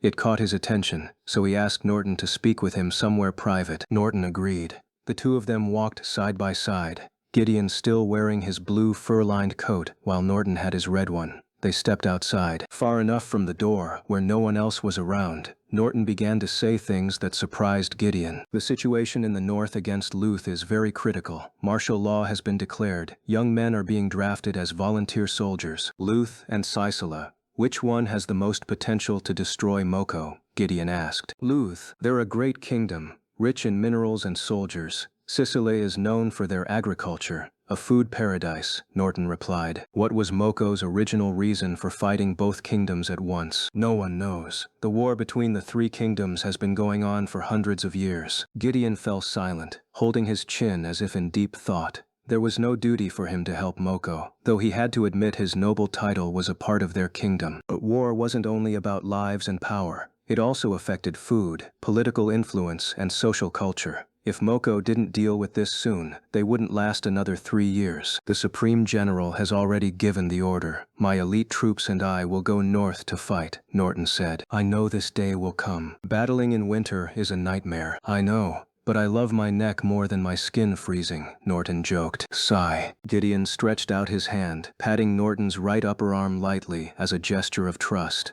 He believed Norton would return safely with the war settled. Take care of yourself, Gideon said firmly. Of course, Captain. What about the defenses at the southern border? Norton asked. It's fine. I'll take care of it, Gideon answered. I'm sorry I can't help you with that, Captain Gideon. No need to apologize. You have other duties as a commander. You're a loyal, Gideon praised him. As they spoke, the first snow of the season fell on Gideon's head. People had said winter would arrive in a few days, but no one expected snow to come today. Gideon raised his hand, catching the snowflakes in his palm before they quickly melted. Winter had arrived, a sign that problems would only grow more difficult. Captain, Lena called. Gideon and Norton turned, seeing Lena step out of the house to call him. There was a reason for it, and Gideon noticed Princess Alinar standing near her. It seems Her Majesty the Queen has woken up, Norton said. He and Gideon walked back toward the house and entered. Liam was in the lounge, relaxing with Luke and Lyra. The Queen, however, was not there. Queen Anastasia is waiting for you in Viscount Duncan's office on the second floor, Lena said. Straight to talking? Why not breakfast first? I thought I'd get a royal family breakfast, Gideon joked. Captain, Lena sighed. All right. Let's not keep her waiting, Gideon replied. Lena nodded. Luke and Lyra said they completely trusted Gideon and Lena's diplomatic mission, so they would not come along. On the second floor, one room was guarded by 2 armored soldiers in red, Moko's troops. Gideon and Lena walked up until they stood before them. Your Majesty, Baron Gideon has arrived, one of the soldiers said. Let them in, Anastasia answered. The guards opened the door, allowing Gideon to step inside with Lena following behind. Their steps faltered slightly when they saw Anastasia lounging on a long sofa, dressed in luxurious sleepwear that subtly revealed her beauty. Her hand swirled a cup of wine, with bottles and snacks already set on the table, as if prepared in advance. Baron Gideon and Lady Lena present themselves to Her Majesty the Queen, Gideon announced. At first, Anastasia's eyes focused on their faces, but then her gaze dropped toward their waists. Even hidden under their coats, she caught a glimpse of the black iron that could kill many people from a distance. Thank you for coming all the way to the city, Queen Anastasia said. It's an honor for us to meet you in person, Your Majesty. Your beauty is just as people say, Gideon replied. Stop teasing me, I'm 45, she countered. Amazing. You've kept your beauty and kindness untouched by time, Gideon praised. You didn't compliment me back in Rock Valley. What's you want? Anastasia asked, suspicious. Gideon drew a long breath, exhaling slowly. No more sweet words. Now he needed to hear what Anastasia wanted, representing the King of Moko. We came at your calls, Your Majesty. We came to listen. Anastasia fell silent, sipping her wine before pouring herself more, not once but 3 times in a row. She asked Gideon and Lena to drink with her. At first, Gideon refused, but when Anastasia insisted, he had no choice but to accept. He and Lena took the wine and held it in their hands. Do you already know Moko's situation? Anastasia asked. Lena stayed quiet, then turned to Gideon. She only knew a little, while Gideon understood more of Moko's problems. More or less, Gideon answered. Winter is here, and yet 2 kingdoms push forward with a full-scale war. They keep hammering at the western and northern borders, Anastasia explained. You arrived unexpectedly, became a baron in the south, and now you ask for a marquis title just for saving Princess Alinar. The king laughed at you, Anastasia revealed. So King Moko rejected my request. am I right?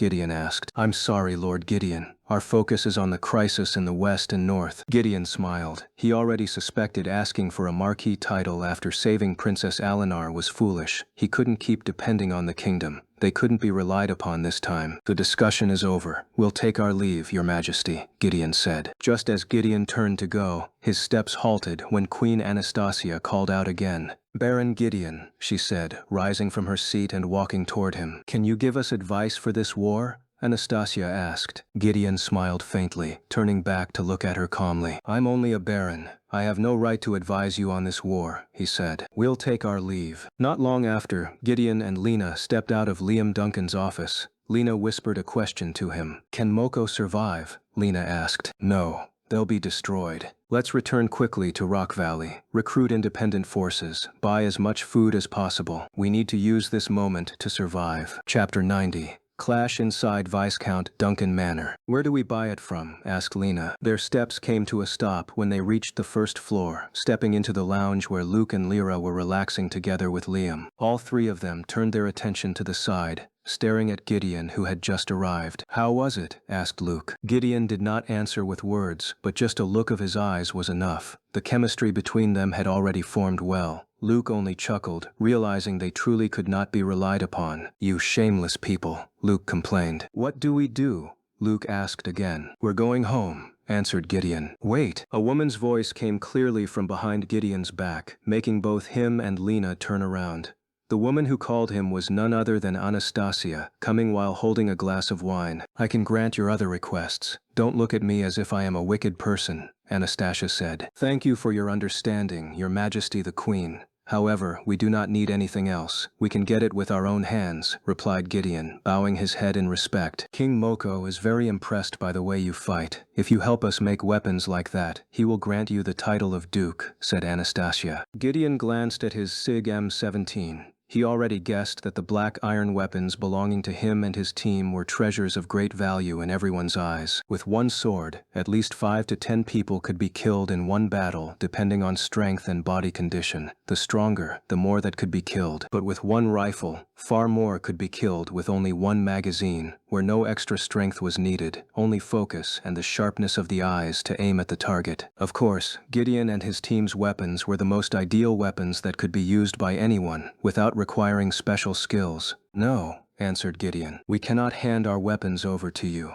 That would bring unimaginable destruction, Gideon stated. You are not ready for this technology. Gideon, said Liam, standing beside Queen Anastasia, you are the Baron I appointed to replace Nozel. A Baron obeys me, Liam declared. Give one of your weapons to Her Majesty the Queen.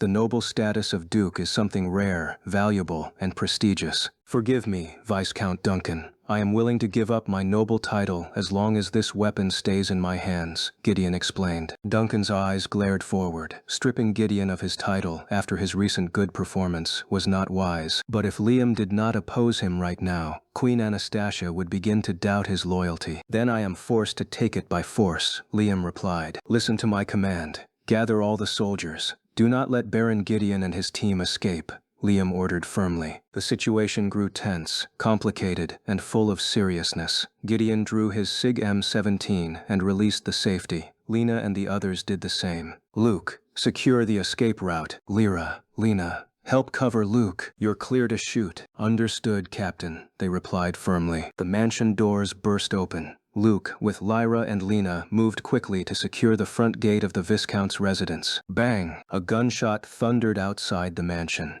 Gideon stepped back as the situation grew more tense. Liam and Queen Anastasia ran, trying to chase Gideon. They looked shocked. The soldiers blocking Luke were lying dead on the ground, their blood pooling across the front yard floor, halting Anastasia's steps as she refused to let her feet touch the spreading blood. The front gate of the mansion had been taken over by Luke, with Lyra and Lena continuing to fire ahead, stopping several unarmored soldiers charging the gate. What is this? Queen Anastasia looked shocked, pale, and trembling with sheer terror. Her hands and feet shook, her lips quivering from panic and cold. For the first time she saw Gideon's team in action.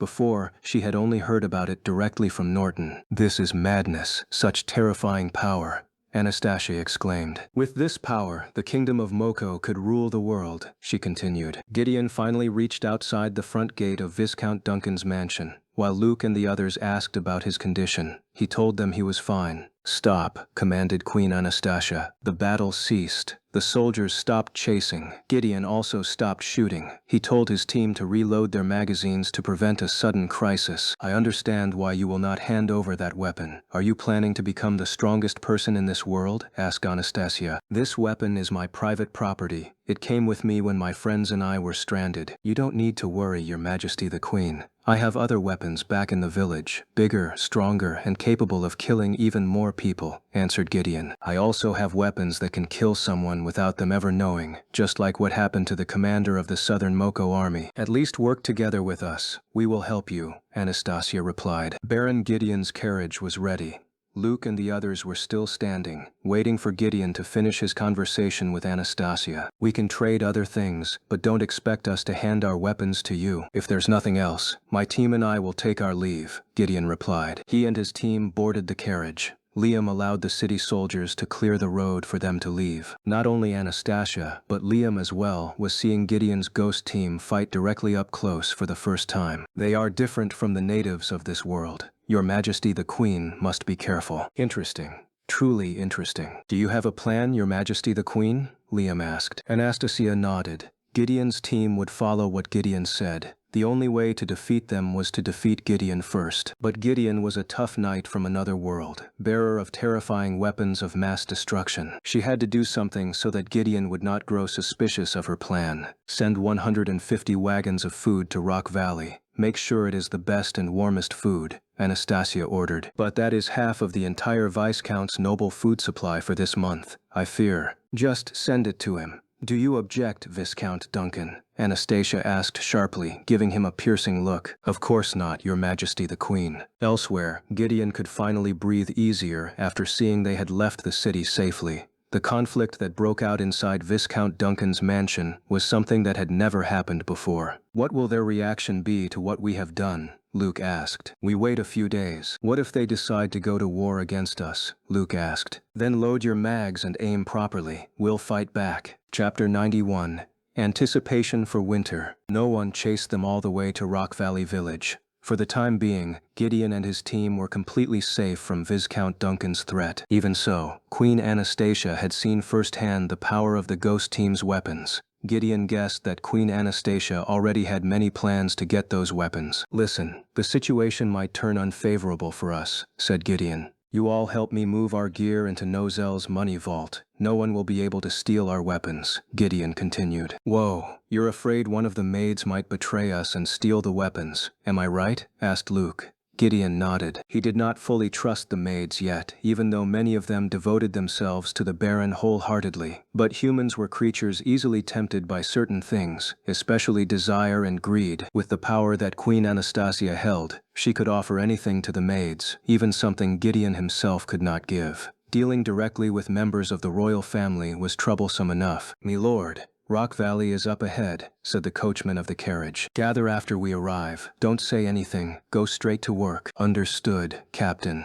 Baron Gideon's carriage entered the village through the northern path. They looked to the right and left, seeing many people step outside wearing thick clothes, playing with their small families. The first snowfall was the sweetest memory for anyone, the moment when snowflakes fell onto their bodies. Girls and boys ran happily once winter had arrived. The carriage slowed to a stop in the backyard of the Baron's residence. Gideon opened the door and stepped outside. More and more snowflakes fell uncontrollably, but their focus stayed on one thing: moving the gear crates and storing them inside the secure vault. That way, no one would dare steal the weapons of Gideon's team. They entered the Baron's residence, walking firmly without speaking or answering the maid's questions. Climbing the stairs to the second floor, they all went into Gideon's room. One by one, they carried the gear crates they could take into Nozel's storage room. The place had one empty room and one secret room made of iron, nearly impossible to break with the technology of this era. Gideon opened it and showed Luke and the others a room full of gold.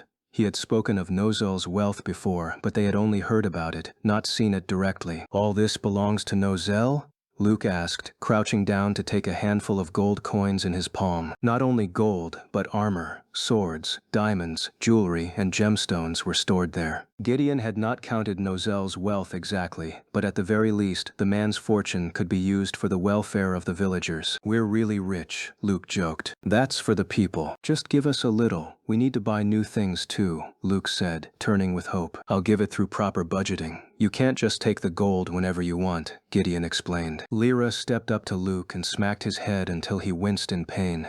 Gideon's orders were absolute, not to be disobeyed by anyone. "Come on, move those crates again," Lyra snapped, pulling Luke by the ear out of the iron vault. Gideon chuckled. As he was about to step out, Lena walked out of the vault with a confused look. She did not know what Gideon planned to do with such a vast amount of money. "What will you use the gold for?" Lena asked. "Now it's winter. Food stocks in the shops are decreasing because the crop is frozen," Gideon answered. "I might consider giving food subsidies to all the shops in 4 villages," Gideon replied. "They are already used to this winter. They must have plans to handle their own problems," Gideon added. "Is that so? I'll be glad if that's really what you're planning to do with the gold." The two of them went back into Gideon's room and carried out more crates. They continued the work for 2 hours until all the crates were stored inside the iron vault. Gideon was satisfied. At least their weapons and gear were safe. He took 4 magazines and tossed one to each of his members to reload their SIG M17s. It was a basic military procedure for personal security, keeping the pistols loaded in case anything unwanted happened. Luke and Lyra excused themselves. They explained that they needed to check the well that was being dug. Digging a well in the winter season was a bad idea, and Luke had to pay attention to when to pause the digging for a while. Lena went off for her medical rounds again.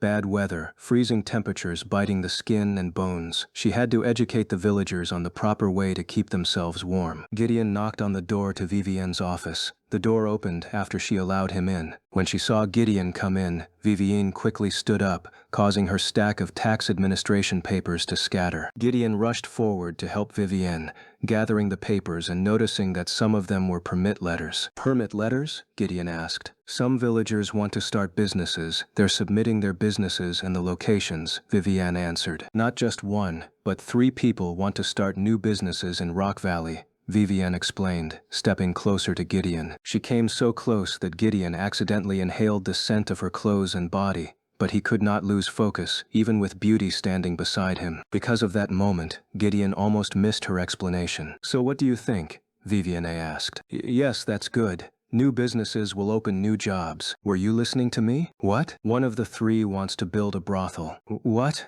That's unexpected," Gideon stammered. "A brothel, a house of forbidden pleasure, always dimly lit and filled with the fragrance of flowers. Its women always beautiful, slim and fair. For some men, maybe a brothel was a good thing, but not for women. Such a place could trigger affairs, chaos, and endless conflict." Gideon had to see this from both sides. He went silent, reading the permit carefully, weighing the pros and cons. He lifted his head and stared firmly at Vivienne. "What do you think?" Gideon asked. "I don't think it's good, unless there are clear rules about how those prostitutes will work," Vivienne replied. "This is a sensitive matter. It's better to postpone the permit for now," Gideon said.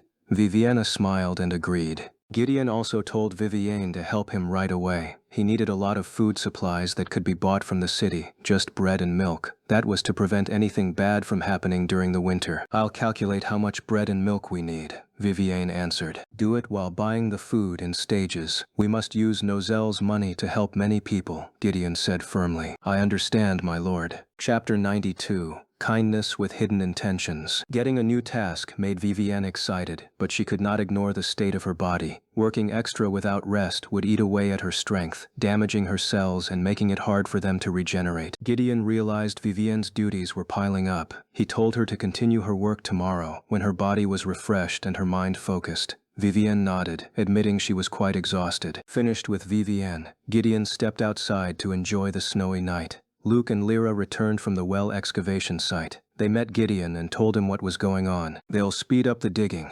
I want the well finished and water flowing in 2 days," Luke said. "After the well is done, the workers will take a break because of the weather," Lyra added. "All right, Make sure to take good care of their health for the next 2 days, Gideon reminded them. Of course, Captain, you don't have to worry, Luke answered. The three of them left the Baron's front gate and headed south, where the sound of noise carried all the way out of the tavern. Villagers seemed to have gathered inside to relax for a while. Gideon entered and was welcomed by many people, as were Luke and Lyra. The three ordered food and drinks from Lena, the tavern waitress, who already knew their favorite beer and meals by heart. When winter comes, the river will freeze. What about the people in Durgan? Luke asked. He shook his head, leaning back on the wooden chair. He didn't know how the villagers of Durgan were faring, but Gideon still had the duty to send them food supplies until their problems were solved. With food, I think they'll be all right, Gideon replied. Lena, the waitress, came with a tray of snacks and beer for Gideon's team. The doctor Lena was not there, and Gideon explained she would arrive late. Sure enough, when he asked about the doctor, she arrived at the tavern wearing a blue coat. What shocked him more was that she came with Aina, the kitsune girl Gideon had freed from a slave trader in Misko. They entered while ordering drinks, beer for Lena and milk for Aina. Both of them stepped forward until they stood at the team's usual table.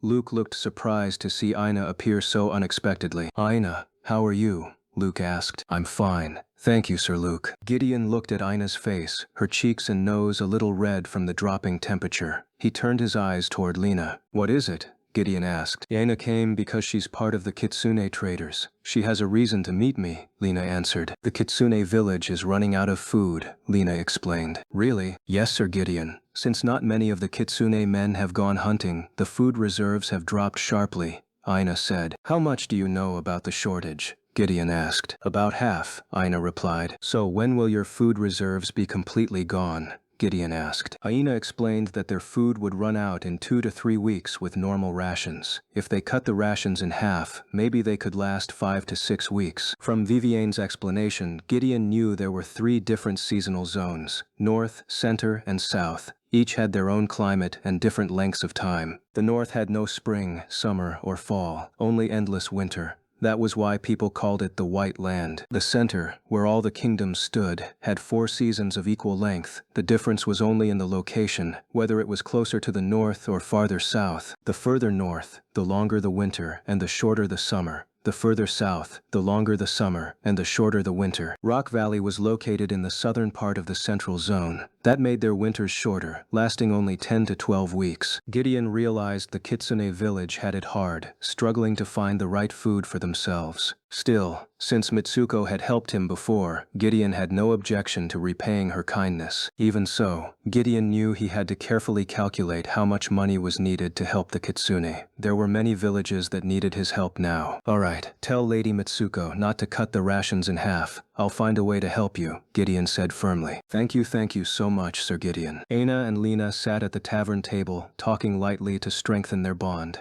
Aina smiled happily. It was her first time drinking at the same table with someone as important as Gideon. To her, Gideon was a great man, strong, wise, and full of authority, a figure much needed for his capable leadership. Rock Valley was as good and happy as it was thanks to Gideon's steady hands. After their time at the tavern, Gideon invited the others back to the Baron's residence. Aina refused, saying she needed to return right away to inform Lady Mitsuko. But Gideon disagreed. It's already night, and bad people are out there. I'm worried something could happen to you, Gideon replied. But I'm a kitsune. Am I allowed to? Think of yourself as my friend. You can stay with Lena, Gideon said, cutting her off gently while patting her shoulder. Lena smiled and waved at Aina. Aina agreed. If Gideon didn't refuse her presence, she couldn't refuse his either. They went together to the Baron's residence for dinner prepared by the maids. That night, the air was calm, without conflict or quarrels. Gideon hoped the village's future would be like tonight, but it would not be. The next day, Rock Valley Village. Gideon hurried out of the Baron's residence, his eyes fixed forward at the many unexpected things that had happened this morning. Wagons without roofs stood in neat rows, loaded with flour, eggs, and milk. One red-armored soldier came before Gideon, followed by 2 others. I am Zach, commander of the Rock Valley Food Escort Squad. We came to deliver food supplies for the southern border, sent by Her Majesty, Queen Anastasia, Zach explained. Gideon looked shocked, then stepped forward to count the exact number of wagons lined up in front of the residence. There were about 150 wagons, meaning countless sacks of flour, eggs, and milk for the people of the 4 villages in the southern border region. What is her real reason for sending this food? Does it have to do with her desire to use my weapons? Her Majesty hopes this aid can lighten the burden of the villagers in facing the frightening winter, Zack said. Lena and the others came forward, standing right beside Gideon, curious who had sent so much food. Gideon told them everything. Queen Anastasia, this is a bribe. Clever. Playing with needs while pushing her own desires. Queen Anastasia is truly clever, Lena praised. For now, let's keep it. If she means to give, I'll accept. If not, I'll return it, Gideon answered. Vivienne, Lena, Luke, Lyra. Count each type of food brought here. Calculate the prices and prepare the money. We have to be ready in case she ever asks for something in return for her kindness. Chapter 93, The Distribution of Food. What Queen Anastasia had sent would greatly help Gideon and the 4 villages under his authority. However, this action was of course quite suspicious to Gideon, especially since both sides had been in conflict just yesterday. Gideon suspected that Queen Anastasia had hidden intentions behind her kindness in giving food aid. That was why Gideon ordered Vivienne, Lena, and the others to count what types of food were sent and how many, then calculate them according to the standard price of each food item. It was done solely as a precaution in case Anastasia brought up this favor again in the future. Gideon could hand over plenty of gold to repay the woman's kindness. Hopefully not, but it is always a possibility. I still have to anticipate it. Lena and the others reported the results of their counting to Vivienne. Vivienne received it all, then stepped closer to Gideon. Out of the 150 wagons sent, there are 120 sacks of flour, 70 boxes of eggs, 100 drums of milk, 50 boxes of meat, 30 sacks of potatoes and other fruits in amounts that cannot be counted exactly, Vivienne answered. Gideon fell silent, keeping his eyes forward at the 150 wagons in front of him. From time to time he looked ahead, watching many villagers gather along the main road of the Baron's residence, staring at the piles of food sent by Queen Anastasia. Consult with the maids about the standard price for each food item, then prepare the money, Gideon replied. Vivienne cleared her throat obediently. She stepped inside, accompanied by her maid assistant. Lena then asked what Gideon planned to do with all the food aid in front of them. Tell the soldiers to start bringing everything inside. Store it in the unused warehouse, Gideon ordered. We need to distribute everything to the villagers in an orderly way, Gideon added. Lena, Lyra, you two focus on dividing several types of food into one box. Each box must contain at least flour, eggs, a piece of meat, potatoes, and milk, Gideon commanded. The total population in Rock Valley reaches 1,500 people, and Nemora only 740.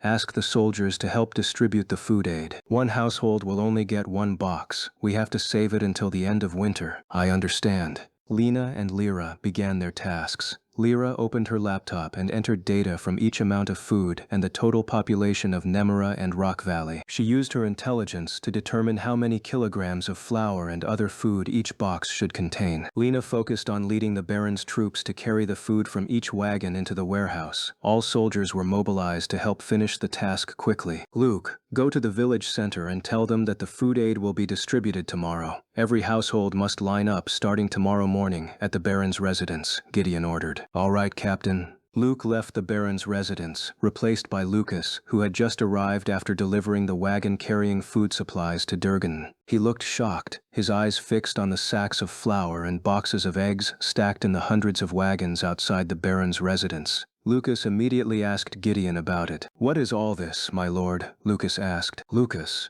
how is Durgan's situation? Gideon asked. They're doing well.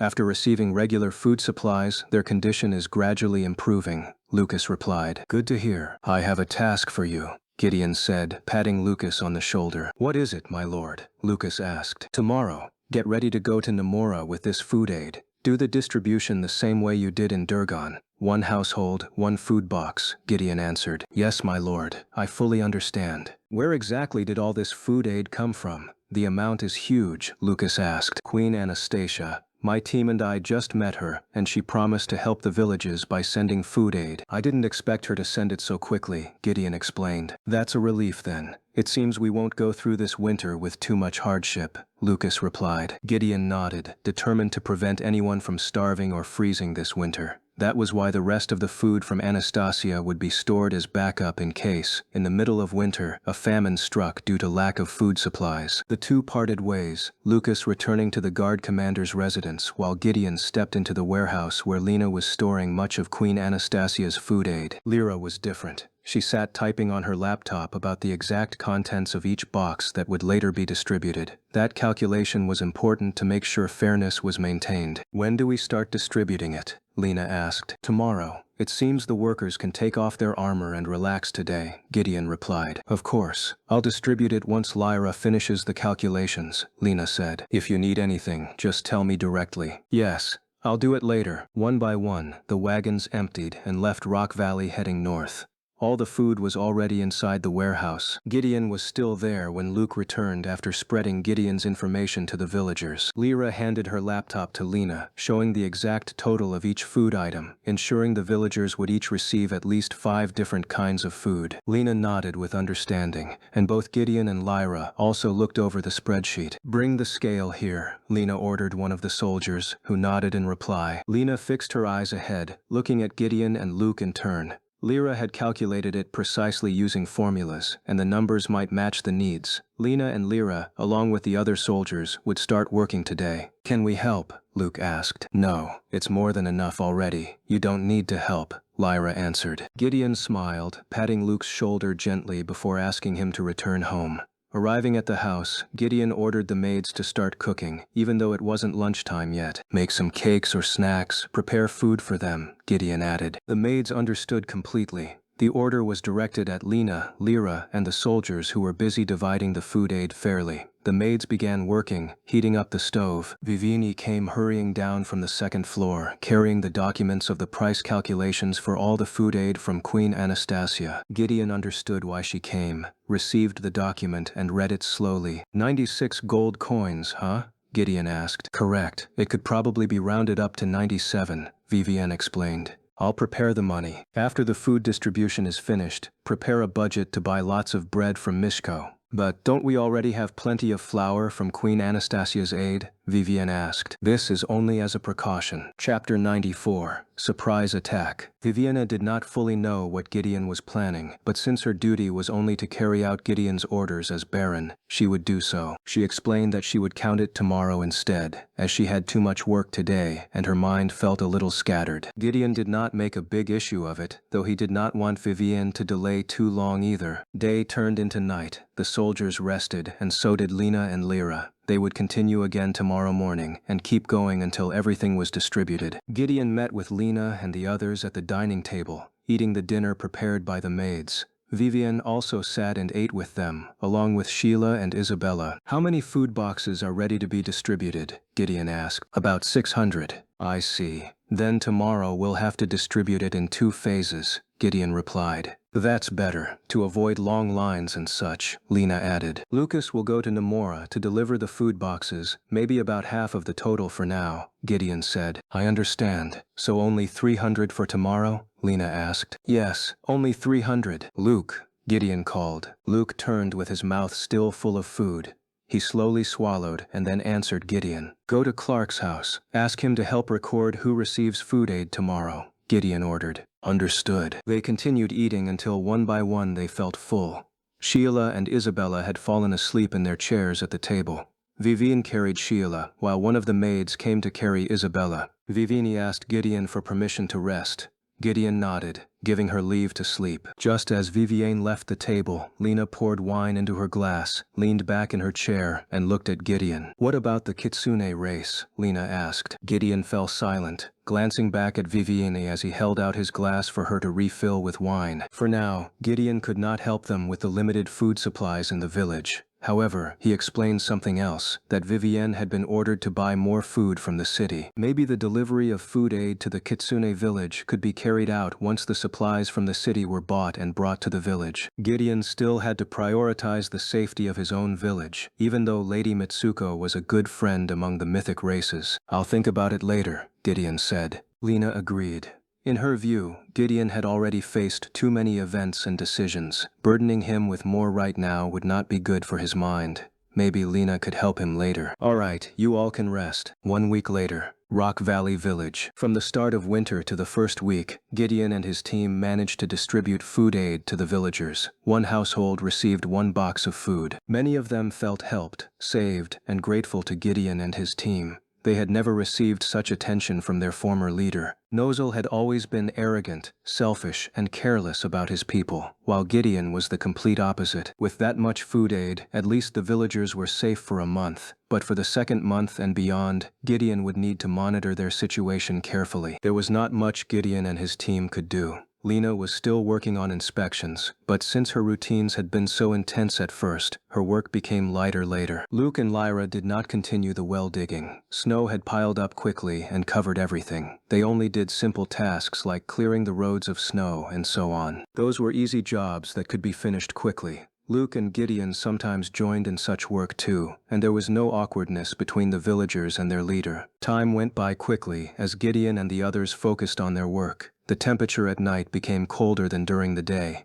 Firewood to keep warm became essential for every villager. Night came, and Gideon and his team relaxed as usual in the lounge. Their closeness caught Vivienne's attention, especially since she was not much older than the members of Gideon's team. Lena and Vivienne no longer argued. They had become close, like new friends.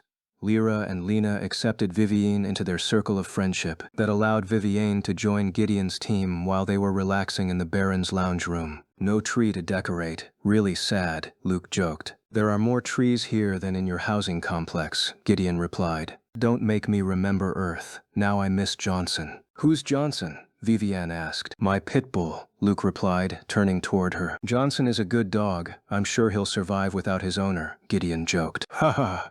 Just as they were chatting in the lounge, the door to the residence burst open. A soldier rushed in, wearing his armor. Report, Lord Gideon. There's an attack from the forest wolf race in the southern area of Rock Valley, the soldier said firmly. Gideon stood up in shock, not expecting an attack from a race they thought would never strike a human village. The forest wolves had gone wild, seemingly not caring about the consequences of fighting Gideon. Evacuate the villagers to the north. Build a defensive line. Wait for my next orders, Gideon commanded, understood by the soldier. Team, gear up. Copy, Captain. Lana and the others rushed back to their rooms to put on their tactical uniforms, bulletproof vests, and military helmets. He patted Vivienne's shoulder, ordering her to stay in the residence and do what was needed to help the evacuating villagers. Gideon went upstairs, putting on his full military uniform with vest and helmet. Once ready, he stepped outside and saw Lena and the others waiting in front of the armory. He opened the room, revealing the equipment needed for this situation. For the M4A1, each person carried at least 6 spare mags plus 1 loaded. That was more than enough to push the enemy back. Grenades were prepared, along with NODs and other gear. This was a critical situation for Rock Valley. Gideon had never expected the forest wolves to attack. Bion, do you really want to fight me? We're ready, Luke said firmly. Gideon turned and saw Luke and the others fully geared up. Gideon nodded. This is an infantry tactical mission. Target, the forest wolf race. Aim below the body. Stay sharp. Stick together, Gideon ordered. Copy, Captain. Once everything was ready, Gideon locked the door and ran out, followed quickly by Luke and the others. The maids watched them, surprised to see Gideon and his team in such a different form. For the first time, they saw another side of them. They left the residence and stepped forward, where the Baron's guards stood in formation, holding their tower shields. Villagers ran north to save themselves. Falcon 2. Target at 2 o'clock. Eliminate fast, Gideon ordered. Roger, Capt. Luke and Lyra ran west to intercept the forest wolves who were circling around to look for openings at the houses. Gideon arrived near Lucas. What's the situation? Gideon asked. There are a lot of them, and they're strong. Fighting at night in winter is a bad choice, Lucas explained. Focus your soldiers on defense and evacuating the villagers. Let me and Lena handle the wolves. Chapter 95, Madness of Hunger. Without using suppressors, the gunfire from each rifle rang loud and clear in everyone's ears. Many of them flinched in shock and fear at the same time. Bang! The bullets shot forward, striking directly into the bodies of the wolves that came attacking in a guerrilla style. The villagers pulled back, running and stepping to the sides to avoid the conflict. Gideon aimed his rifle forward, his hawk-like eyes targeting the thighs and legs of the wolves. His goal was to stop the attack without killing them. Taking them prisoner would be much more effective for Gideon. What kind of power is that? Lucas asked. That is the power of the Ghost Team. They are the ones who managed to push back Moko's large army in the south, one soldier replied. No wonder they won. This isn't even a battle anymore, this is a slaughter. Gideon and his team occasionally reloaded, swapping magazines from the ones nearly empty to their spare mags. They were truly trying to save ammunition because of their limited supply. There was still no word from Jack on whether he could make bullets from the blueprint Gideon gave him or not. Gideon would have to go to their shop to make sure. Reload, Gideon ordered. Lena and the others did the same. By now, all the villagers had been fully evacuated to the north. Gideon's team also advanced slowly, forcing the wolf race into a corner. Go back before I kill you, Gideon shouted firmly. The wolves looked at each other one by one. They nodded in response, realizing that their attack had been completely crushed by Gideon and his team. If they forced their way in, then they would learn what the consequences of their recklessness would be. When they tried to carry their injured friend, Gideon fired a bullet right at the wolf's feet, startling him. Go home. But what about them? One of them asked. The wounded will be taken care of by us. You don't need to worry, Gideon answered. The wolves fell silent, then easily believed Gideon's words. They ran into the forest to return to the wolf village, leaving Rock Valley in chaos. All clear, Gideon declared. Lucas, Gideon called out. Lucas stepped forward, bowing his head as he stood next to Gideon. He was ready to receive his master's orders. Capture the wounded wolves, close their wounds with bandages, and lock them in the village prison, Gideon ordered. Place some of your soldiers at the southern and northern gates. Send messengers to Namora village to prepare for the second wave of wolf attacks. I understand, my lord, Lucas replied. He went back and began passing Gideon's message to everyone, especially the soldiers. Luke and Lyra ran closer, clearly saying that they would be overwhelmed if they had to deal with more surprise attacks like this. It's time we build our own army, independent and loyal to us, Lena stated firmly. Gideon nodded. For now, he might focus on building a medieval army relying on swords and armor. If Jack managed to create bullets, then it would not be impossible for Gideon to ask him to make rifles, like the SIG M17 or M4A1, but making an M4A1 was complicated and difficult.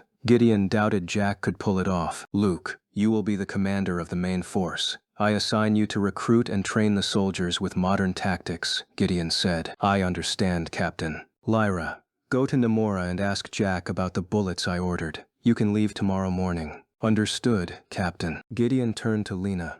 You and I will stay in the village. You focus on treating the villagers' wounds. I'll focus on the village's defenses. All right, the mission is over. Time to rest. The next day, Rock Valley Village Prison. Gideon arrived wearing a tactical shirt and a blue coat lined with white fur. He didn't come alone, but together with Lucas. He also carried a SIG M17 at his waist, prepared for anything bad. The total number of captured wolves was 56, all wounded by bullets with projectiles still lodged in their bodies. They only had about 5 to 14 days to live before infection claimed their lives. The village prison had 10 iron cells, all dirty, damp, foul-smelling, and dimly lit. Perfect breeding grounds for bacteria. One prison cell could hold about 10 people. In this case, only 7 wolves could be kept inside. Gideon stopped at one cell, packed with wolves sitting weakly, their legs wrapped with bandages already stained red, showing that the light bleeding hadn't stopped. Impressive. They're still holding on even though they've been bleeding since last night. The wolves' endurance is truly remarkable. Sir Gideon? One wolf asked. Don't call me that. We are not friends, Gideon replied coldly. Tell me,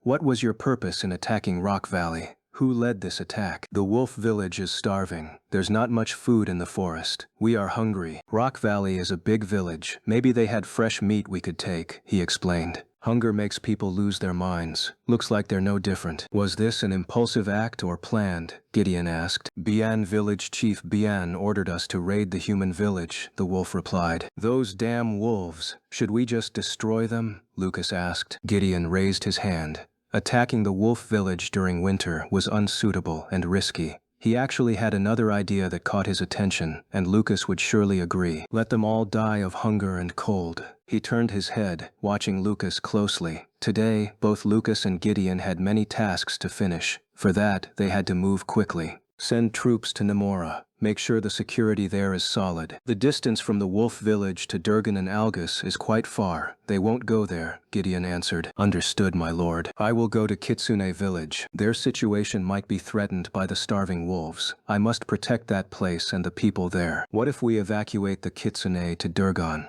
I noticed that the village is lacking in people. So, the Kitsune's presence could help there. Gideon nodded. That was a good idea, but he wasn't sure how the villagers would react when they found out they would be living in the same village with the Kitsune. I'll consider it later. After finishing his business in the prison, Gideon and Lucas went outside. Carrying little gear, Gideon mounted a horse and prepared to leave. Where are you going, Capt? Lena asked. Gideon turned, looking at Lena's face reddened by the cold. Kitsune village. The wolves are starving. I'm afraid they'll turn vicious and target the Kitsune, Gideon explained. Let me come with you, Lena said firmly. Maybe by bringing Lena along, she could also convince Mitsuko to evacuate to Durgan for the time being. Gideon smiled, then cleared his throat and agreed.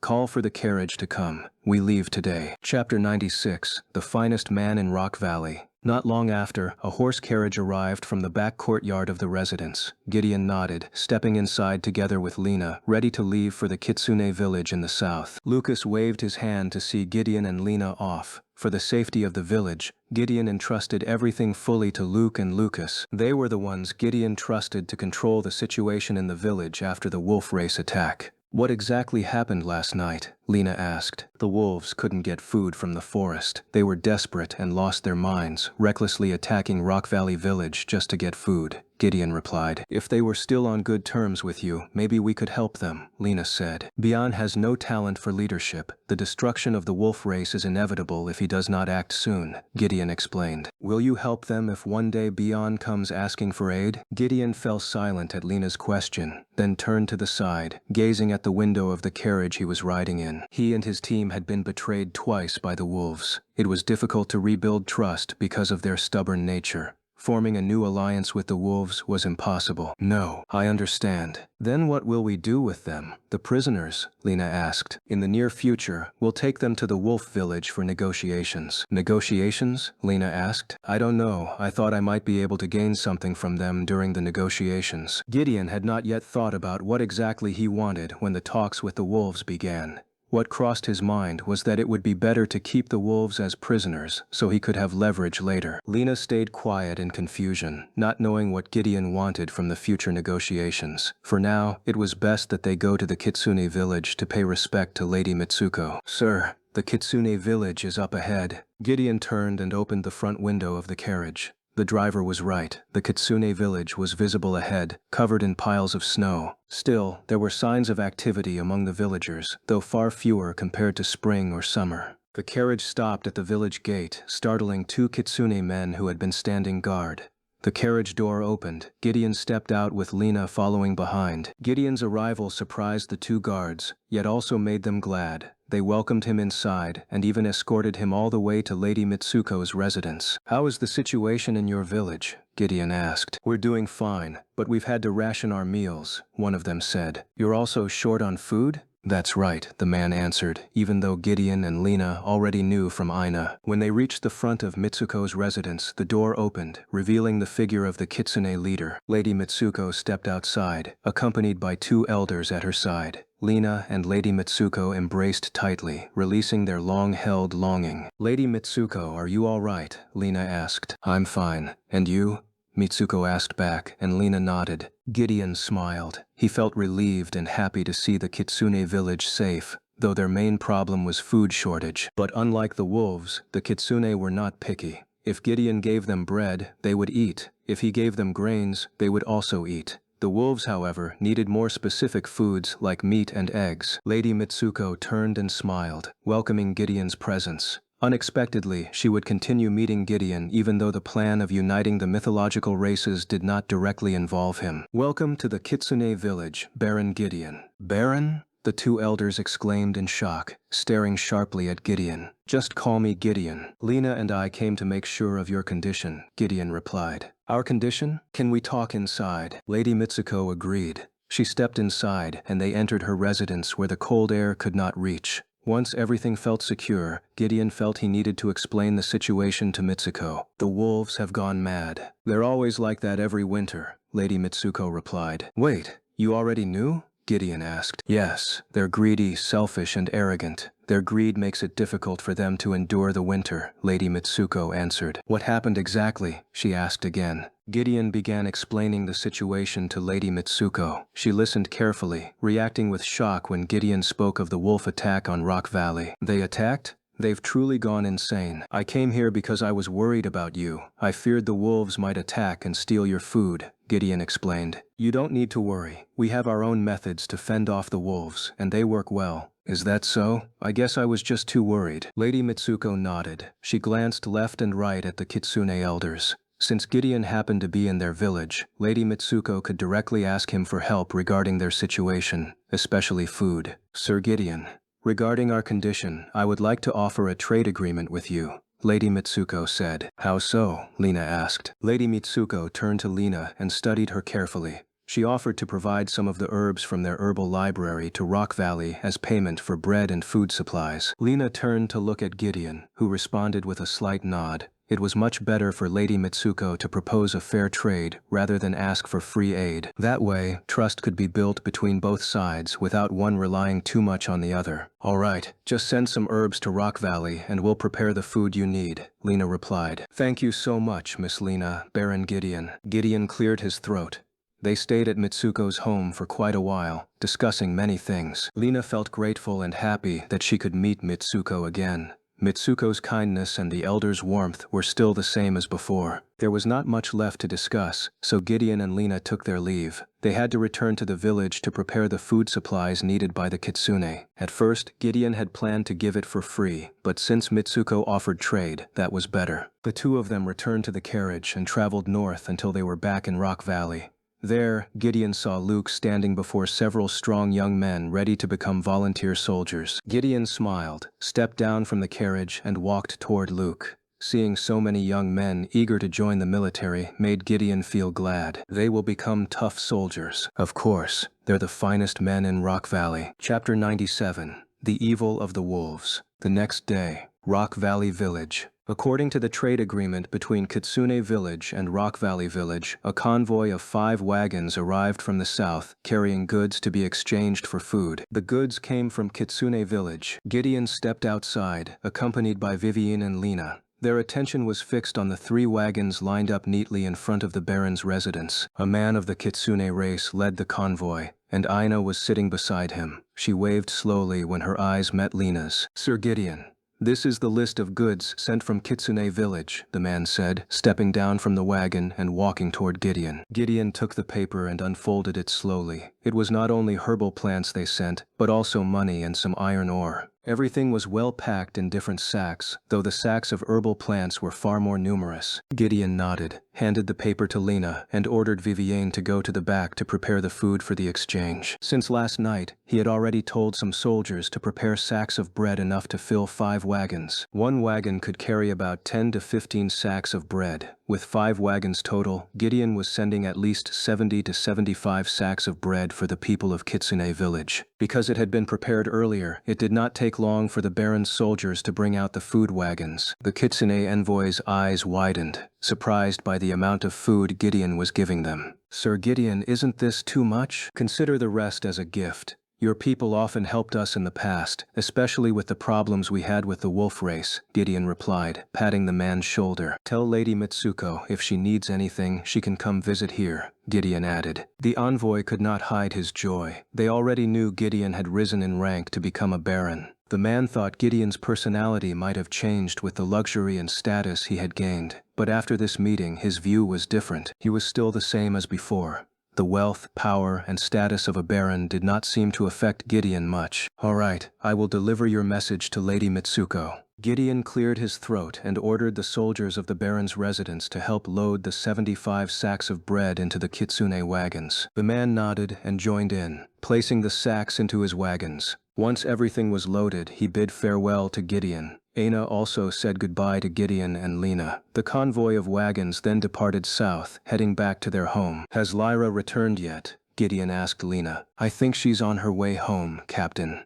I understand. Gideon turned forward and ordered one of the Baron's soldiers to call Luke. There was something Gideon had to do, and it was related to the wolf race. Before long, Luke arrived with the soldier. He stopped in the courtyard, looking at Gideon and Lena, who had been waiting there. Did something happen? Luke asked, his breath visible in the cold air. This is about the wolf prisoners. We are going to the wolf village to take them all back, Gideon replied. Really? Are we going to negotiate with them? Luke asked. If there is something we need from them, then negotiation will be necessary. If not, we just need to drive them out. Drive them out? Luke asked, glancing reflexively at Lena. Lena nodded. Before Gideon explained this to Luke, he had already spoken to her about it. She had no objections, since she thought driving the wolf race out was the best thing they could do. Still, she hoped the wolves might have something to offer Gideon in exchange, so they could avoid being driven away. The wolves always go mad every winter. Lady Mitsuko confirmed this, Gideon explained. Compared to humans, the wolves' strength is terrifying. A single wolf can kill at least 3 civilians or 2 human soldiers. Their endurance is also incredibly dangerous, Gideon said. Are you afraid of them, Capt? They are still alive right now, with bullet wounds covered only by cloth, staying in filthy places filled with bacteria during the freezing winter. Are you thinking what I'm thinking, Luke? Gideon asked. Yes, their endurance is extraordinary. Gideon went on to explain that yesterday's wolf attack had been his mistake, underestimating the mythical races as not being real threats, but he was wrong. Mythical races were still animals, and animals always relied on their survival instincts in the wild. Wolves were one of them. They could turn vicious, cruel, and selfish when their lives were threatened. A shortage of food led to hunger, and hunger meant death. We'll wait for Lyra to come back from Nemora, then we'll get ready, Gideon said. Luke and Lena agreed.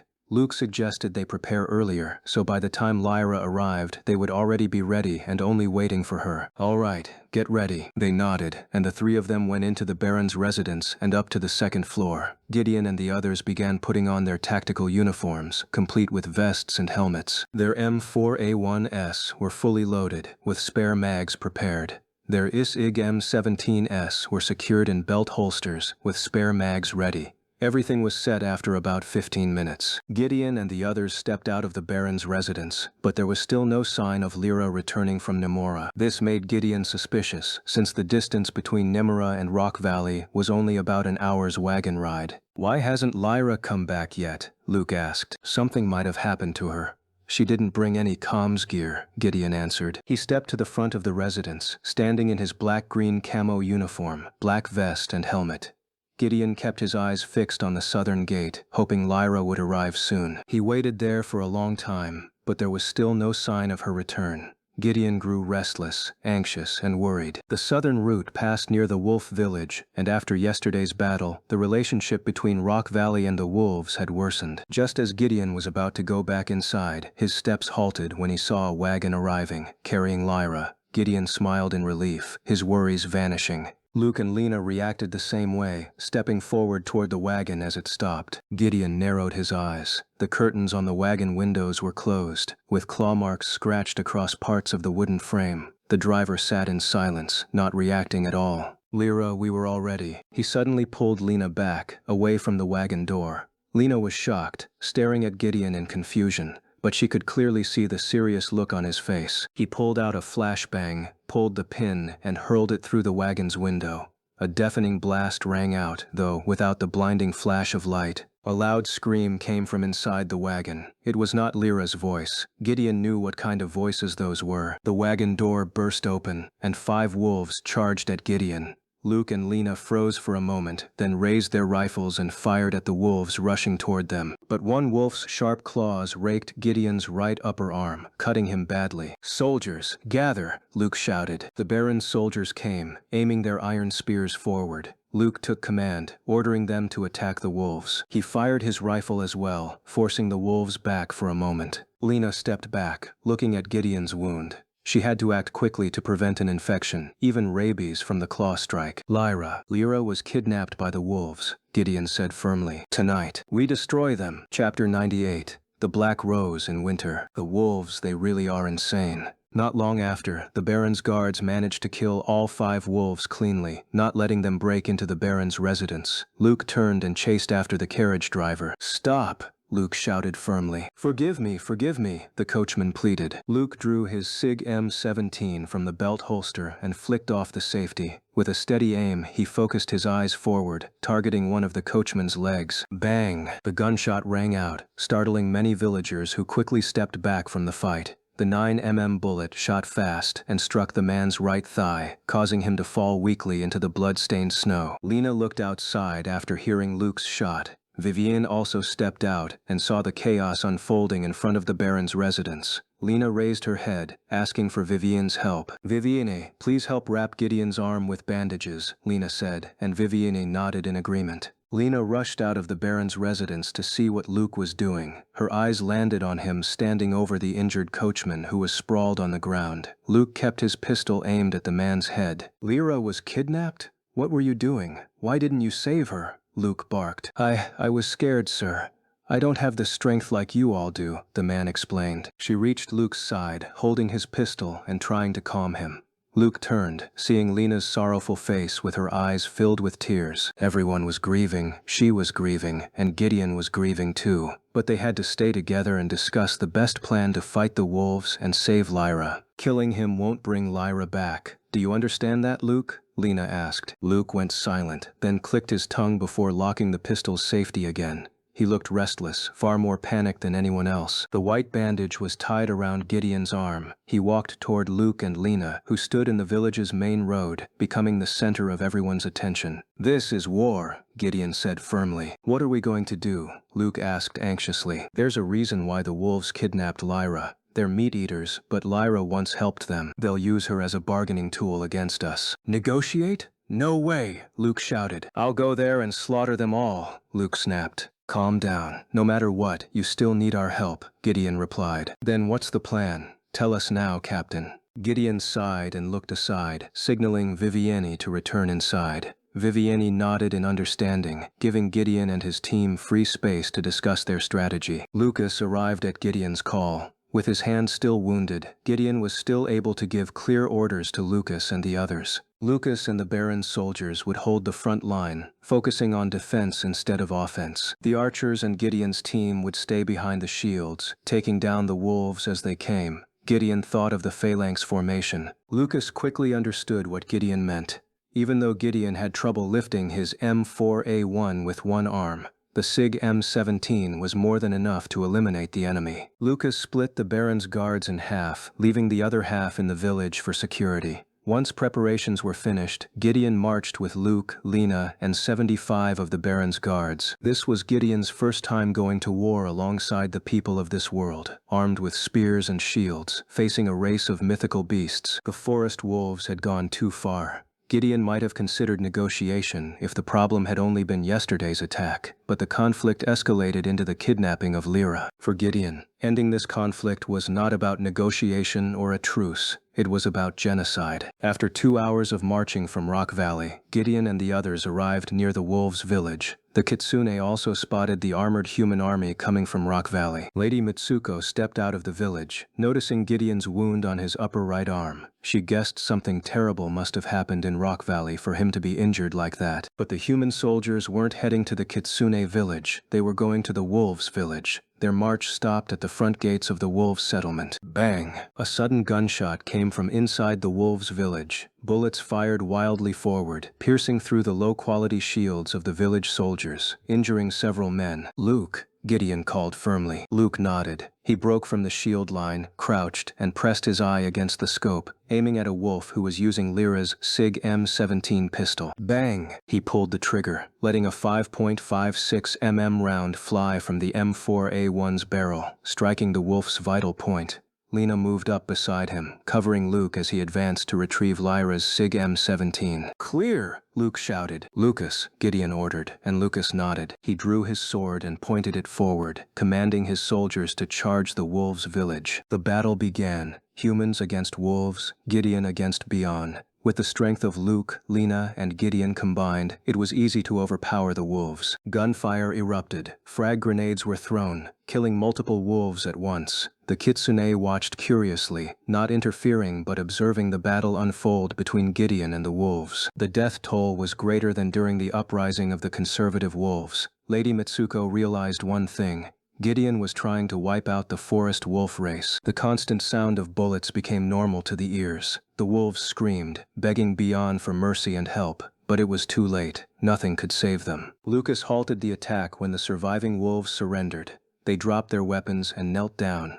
Around 25 of them remained, including men, women, and children. "Search every house. Find Lyra," Gideon ordered. "Lord Gideon." Lucas came close.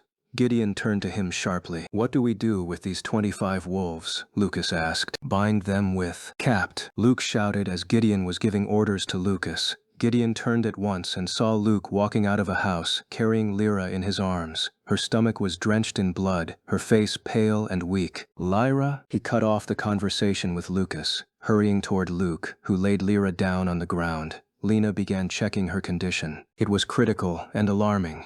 The stab wound in Lyra's abdomen caused massive bleeding, and she needed treatment immediately. If they were too late, she would die. "Capped. Sorry for making you worry," Lyra whispered. "You'll be fine. Don't give up, Lyra," Luke said firmly, the one who most refused to lose her.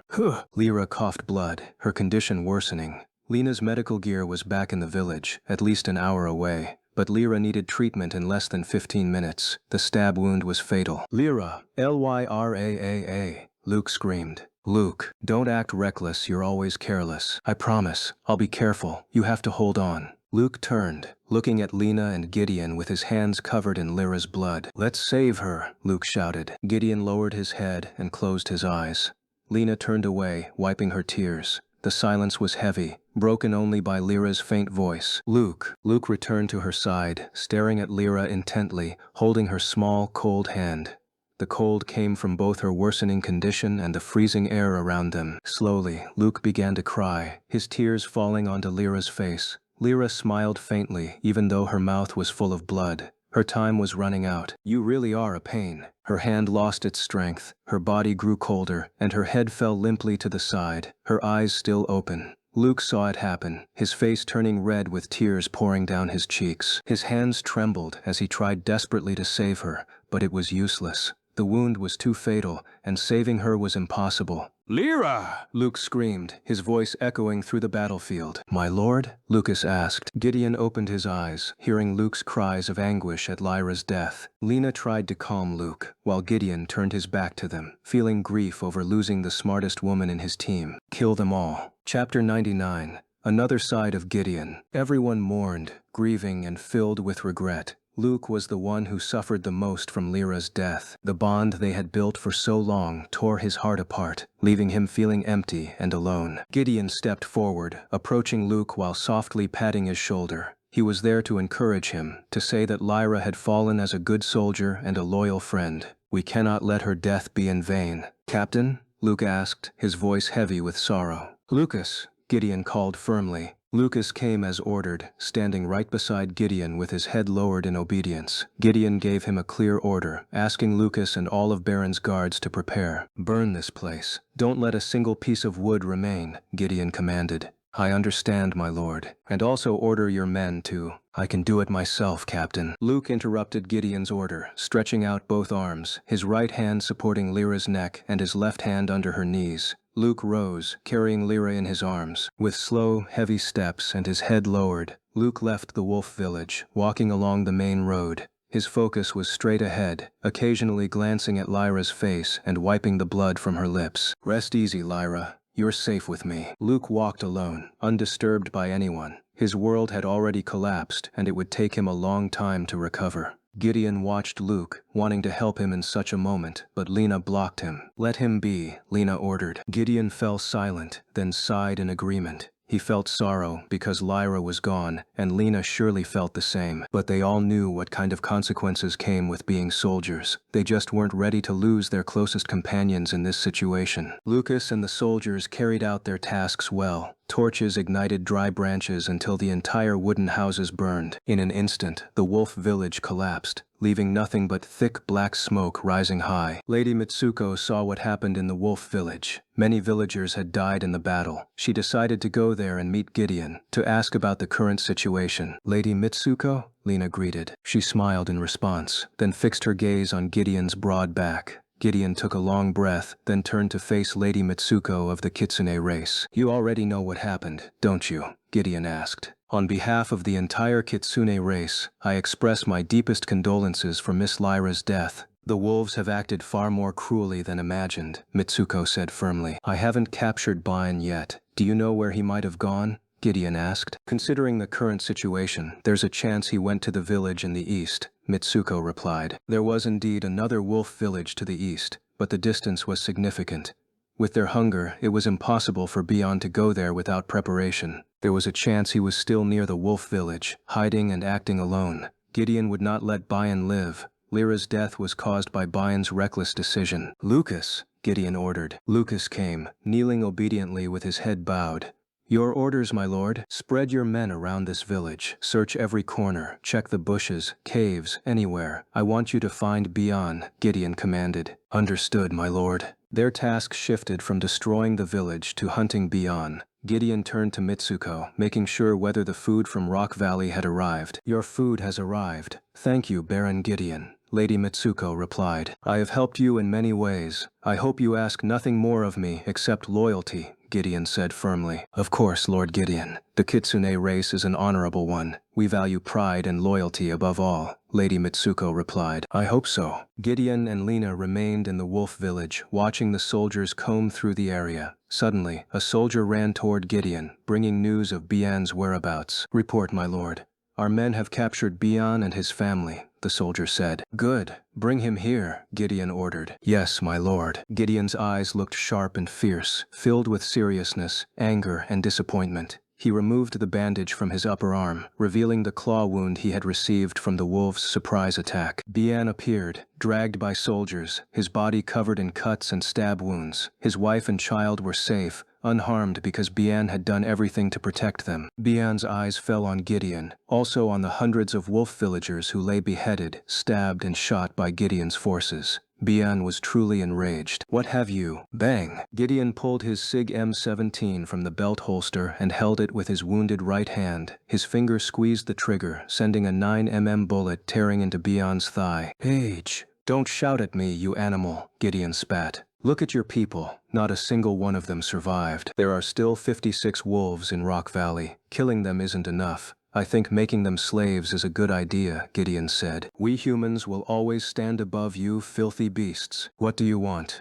The forest wolf race is finished. We've lost, Bion said firmly. Just kill us already, Bion demanded. Gideon fell silent, then smirked as he realized what he could do. He pulled Bion's daughter forward and sat her down on the ground, pressing the SIG M17 against the back of her head. No, please don't, Bion's wife cried out, tears falling as her beloved daughter was threatened with death. Who killed Lyra? Gideon asked. I don't know. Everything was chaos. I didn't order her killed, Bion shouted. But you ordered her kidnapped. Yes, but that... Bang! Before Bion could finish his words, Gideon pulled the trigger, sending a 9mm bullet into the head of Bion's daughter. She fell lifeless to the ground, her head torn open and blood pouring endlessly. You! Bion roared. Gideon kicked Bion's face and stomach, sending his body crashing backward in agony. Gideon's attention shifted to Bion's wife. Lucas, Gideon called. Yes, my lord? What's the price of a sex slave from a mythological race woman? Gideon asked. Much cheaper than humans. They're worthless. Then so be it. Bang! Without hesitation, Gideon raised his pistol and fired several rounds into Bion's wife, dropping her instantly with bloody holes across her body. She was dead,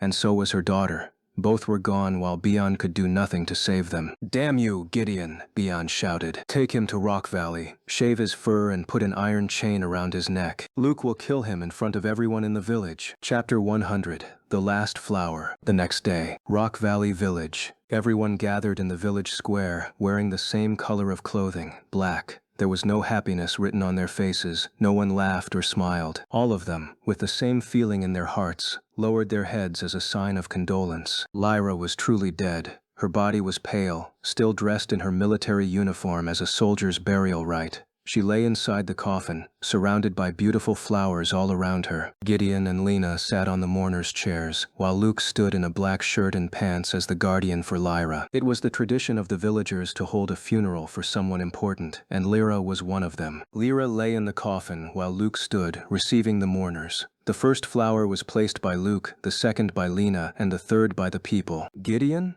He would be the last person to place the final flower. Many villagers came, especially those who were close and familiar with Lyra. Many of the well-digging workers felt sorrow and shock. Lyra was known to be strict and cold, but she always paid attention to her workers. Everyone who had placed a flower was asked to sit on the mourners' chairs. When no one else came, Gideon took a long breath and stood, carrying a black rose in his hand. He stopped in front of Luke and hugged his friend tightly, trying to calm him from the feeling of loss. Luke nodded. He was usually tough and always smiling, but now it was different because he had hidden feelings for Lyra. Feelings that would never be spoken forever because Lyra had died, leaving him. Finished with Luke, Gideon stood at the edge of the coffin and placed the black rose on Lyra's hands, folded together on her stomach. Rest in peace, Lyra. Forgive me for failing to protect you. Thank you for everything. Gideon turned around, bowed his head, and stepped toward the mourners' chairs.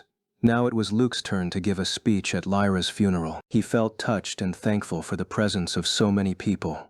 Luke took their attendance as proof of how influential Lyra had been for Rock Valley Village, even though she could only be with them for a short time. As human beings, death cannot be separated from us. It is already the chain of fate that will always come when we least expect it. For that, please treasure every moment with the ones closest to you, because when they are gone, regret will no longer matter. Thank you very much. Gideon nodded, and Lena wiped her tears. Both of them stood and stepped forward, joined by the men at the funeral who came to help lift Lyra's coffin. The coffin was closed, and they lifted it onto their shoulders, then walked south where there was the public cemetery, the usual place for the villagers to bury the dead. The grave had already been dug. The women mourners prepared above, while Gideon and the others went down to make sure the coffin was placed inside. Once it was fully settled, Gideon and the others climbed back up and cleaned themselves. Before it was covered with soil, the women gave Lyra their final farewell by scattering flower petals over the coffin. Only the women did this. After all the petals were gone, the soil began to cover the coffin until the grave was completely filled.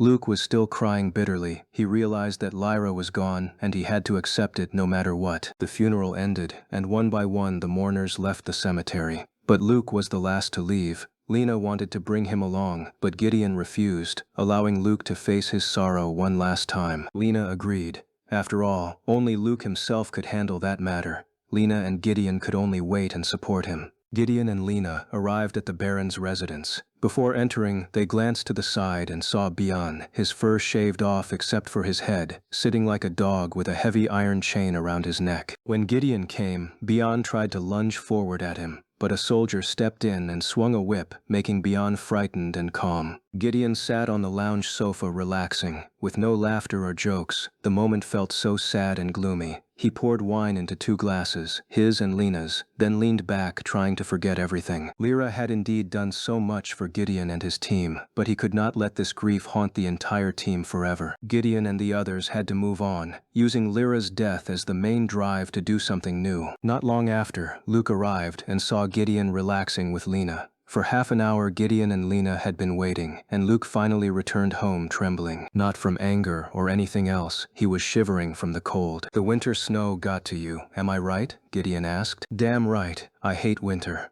Gideon handed the wine bottle to Luke. 2 glasses were left in front of him, one of which was usually for Lyra. But Lyra was gone. What would Luke do? He poured into only 1 glass. There was no offering glass for Lyra. That might seem trivial to some people, but not to Gideon. Such a small thing proved that Luke had already begun to let go of Lyra's departure, so he no longer needed to imagine her presence around him. "Faster than I thought. So what are we going to do?" Luke asked. "Just relax first, Achilles. We can think about what we'll do later," Gideon replied. "What about Bian?" Luke asked. "I brought him here on purpose because you need him." Luke sighed, then drank his wine in 1 quick gulp. He set the empty glass on the table without saying anything. Gideon and Lena were curious about Luke's response. Both of them waited for what he would say after hearing Gideon's statement. "It's better to just kill him quickly. Don't humiliate him like that for too long." Lena turned and nodded in response. What Luke said was true. To help him cope with his grief, everything related to Lyra had to be erased, including Bian, because it was Bian who had ordered the wolves to kidnap Lyra. Gideon cleared his throat and agreed.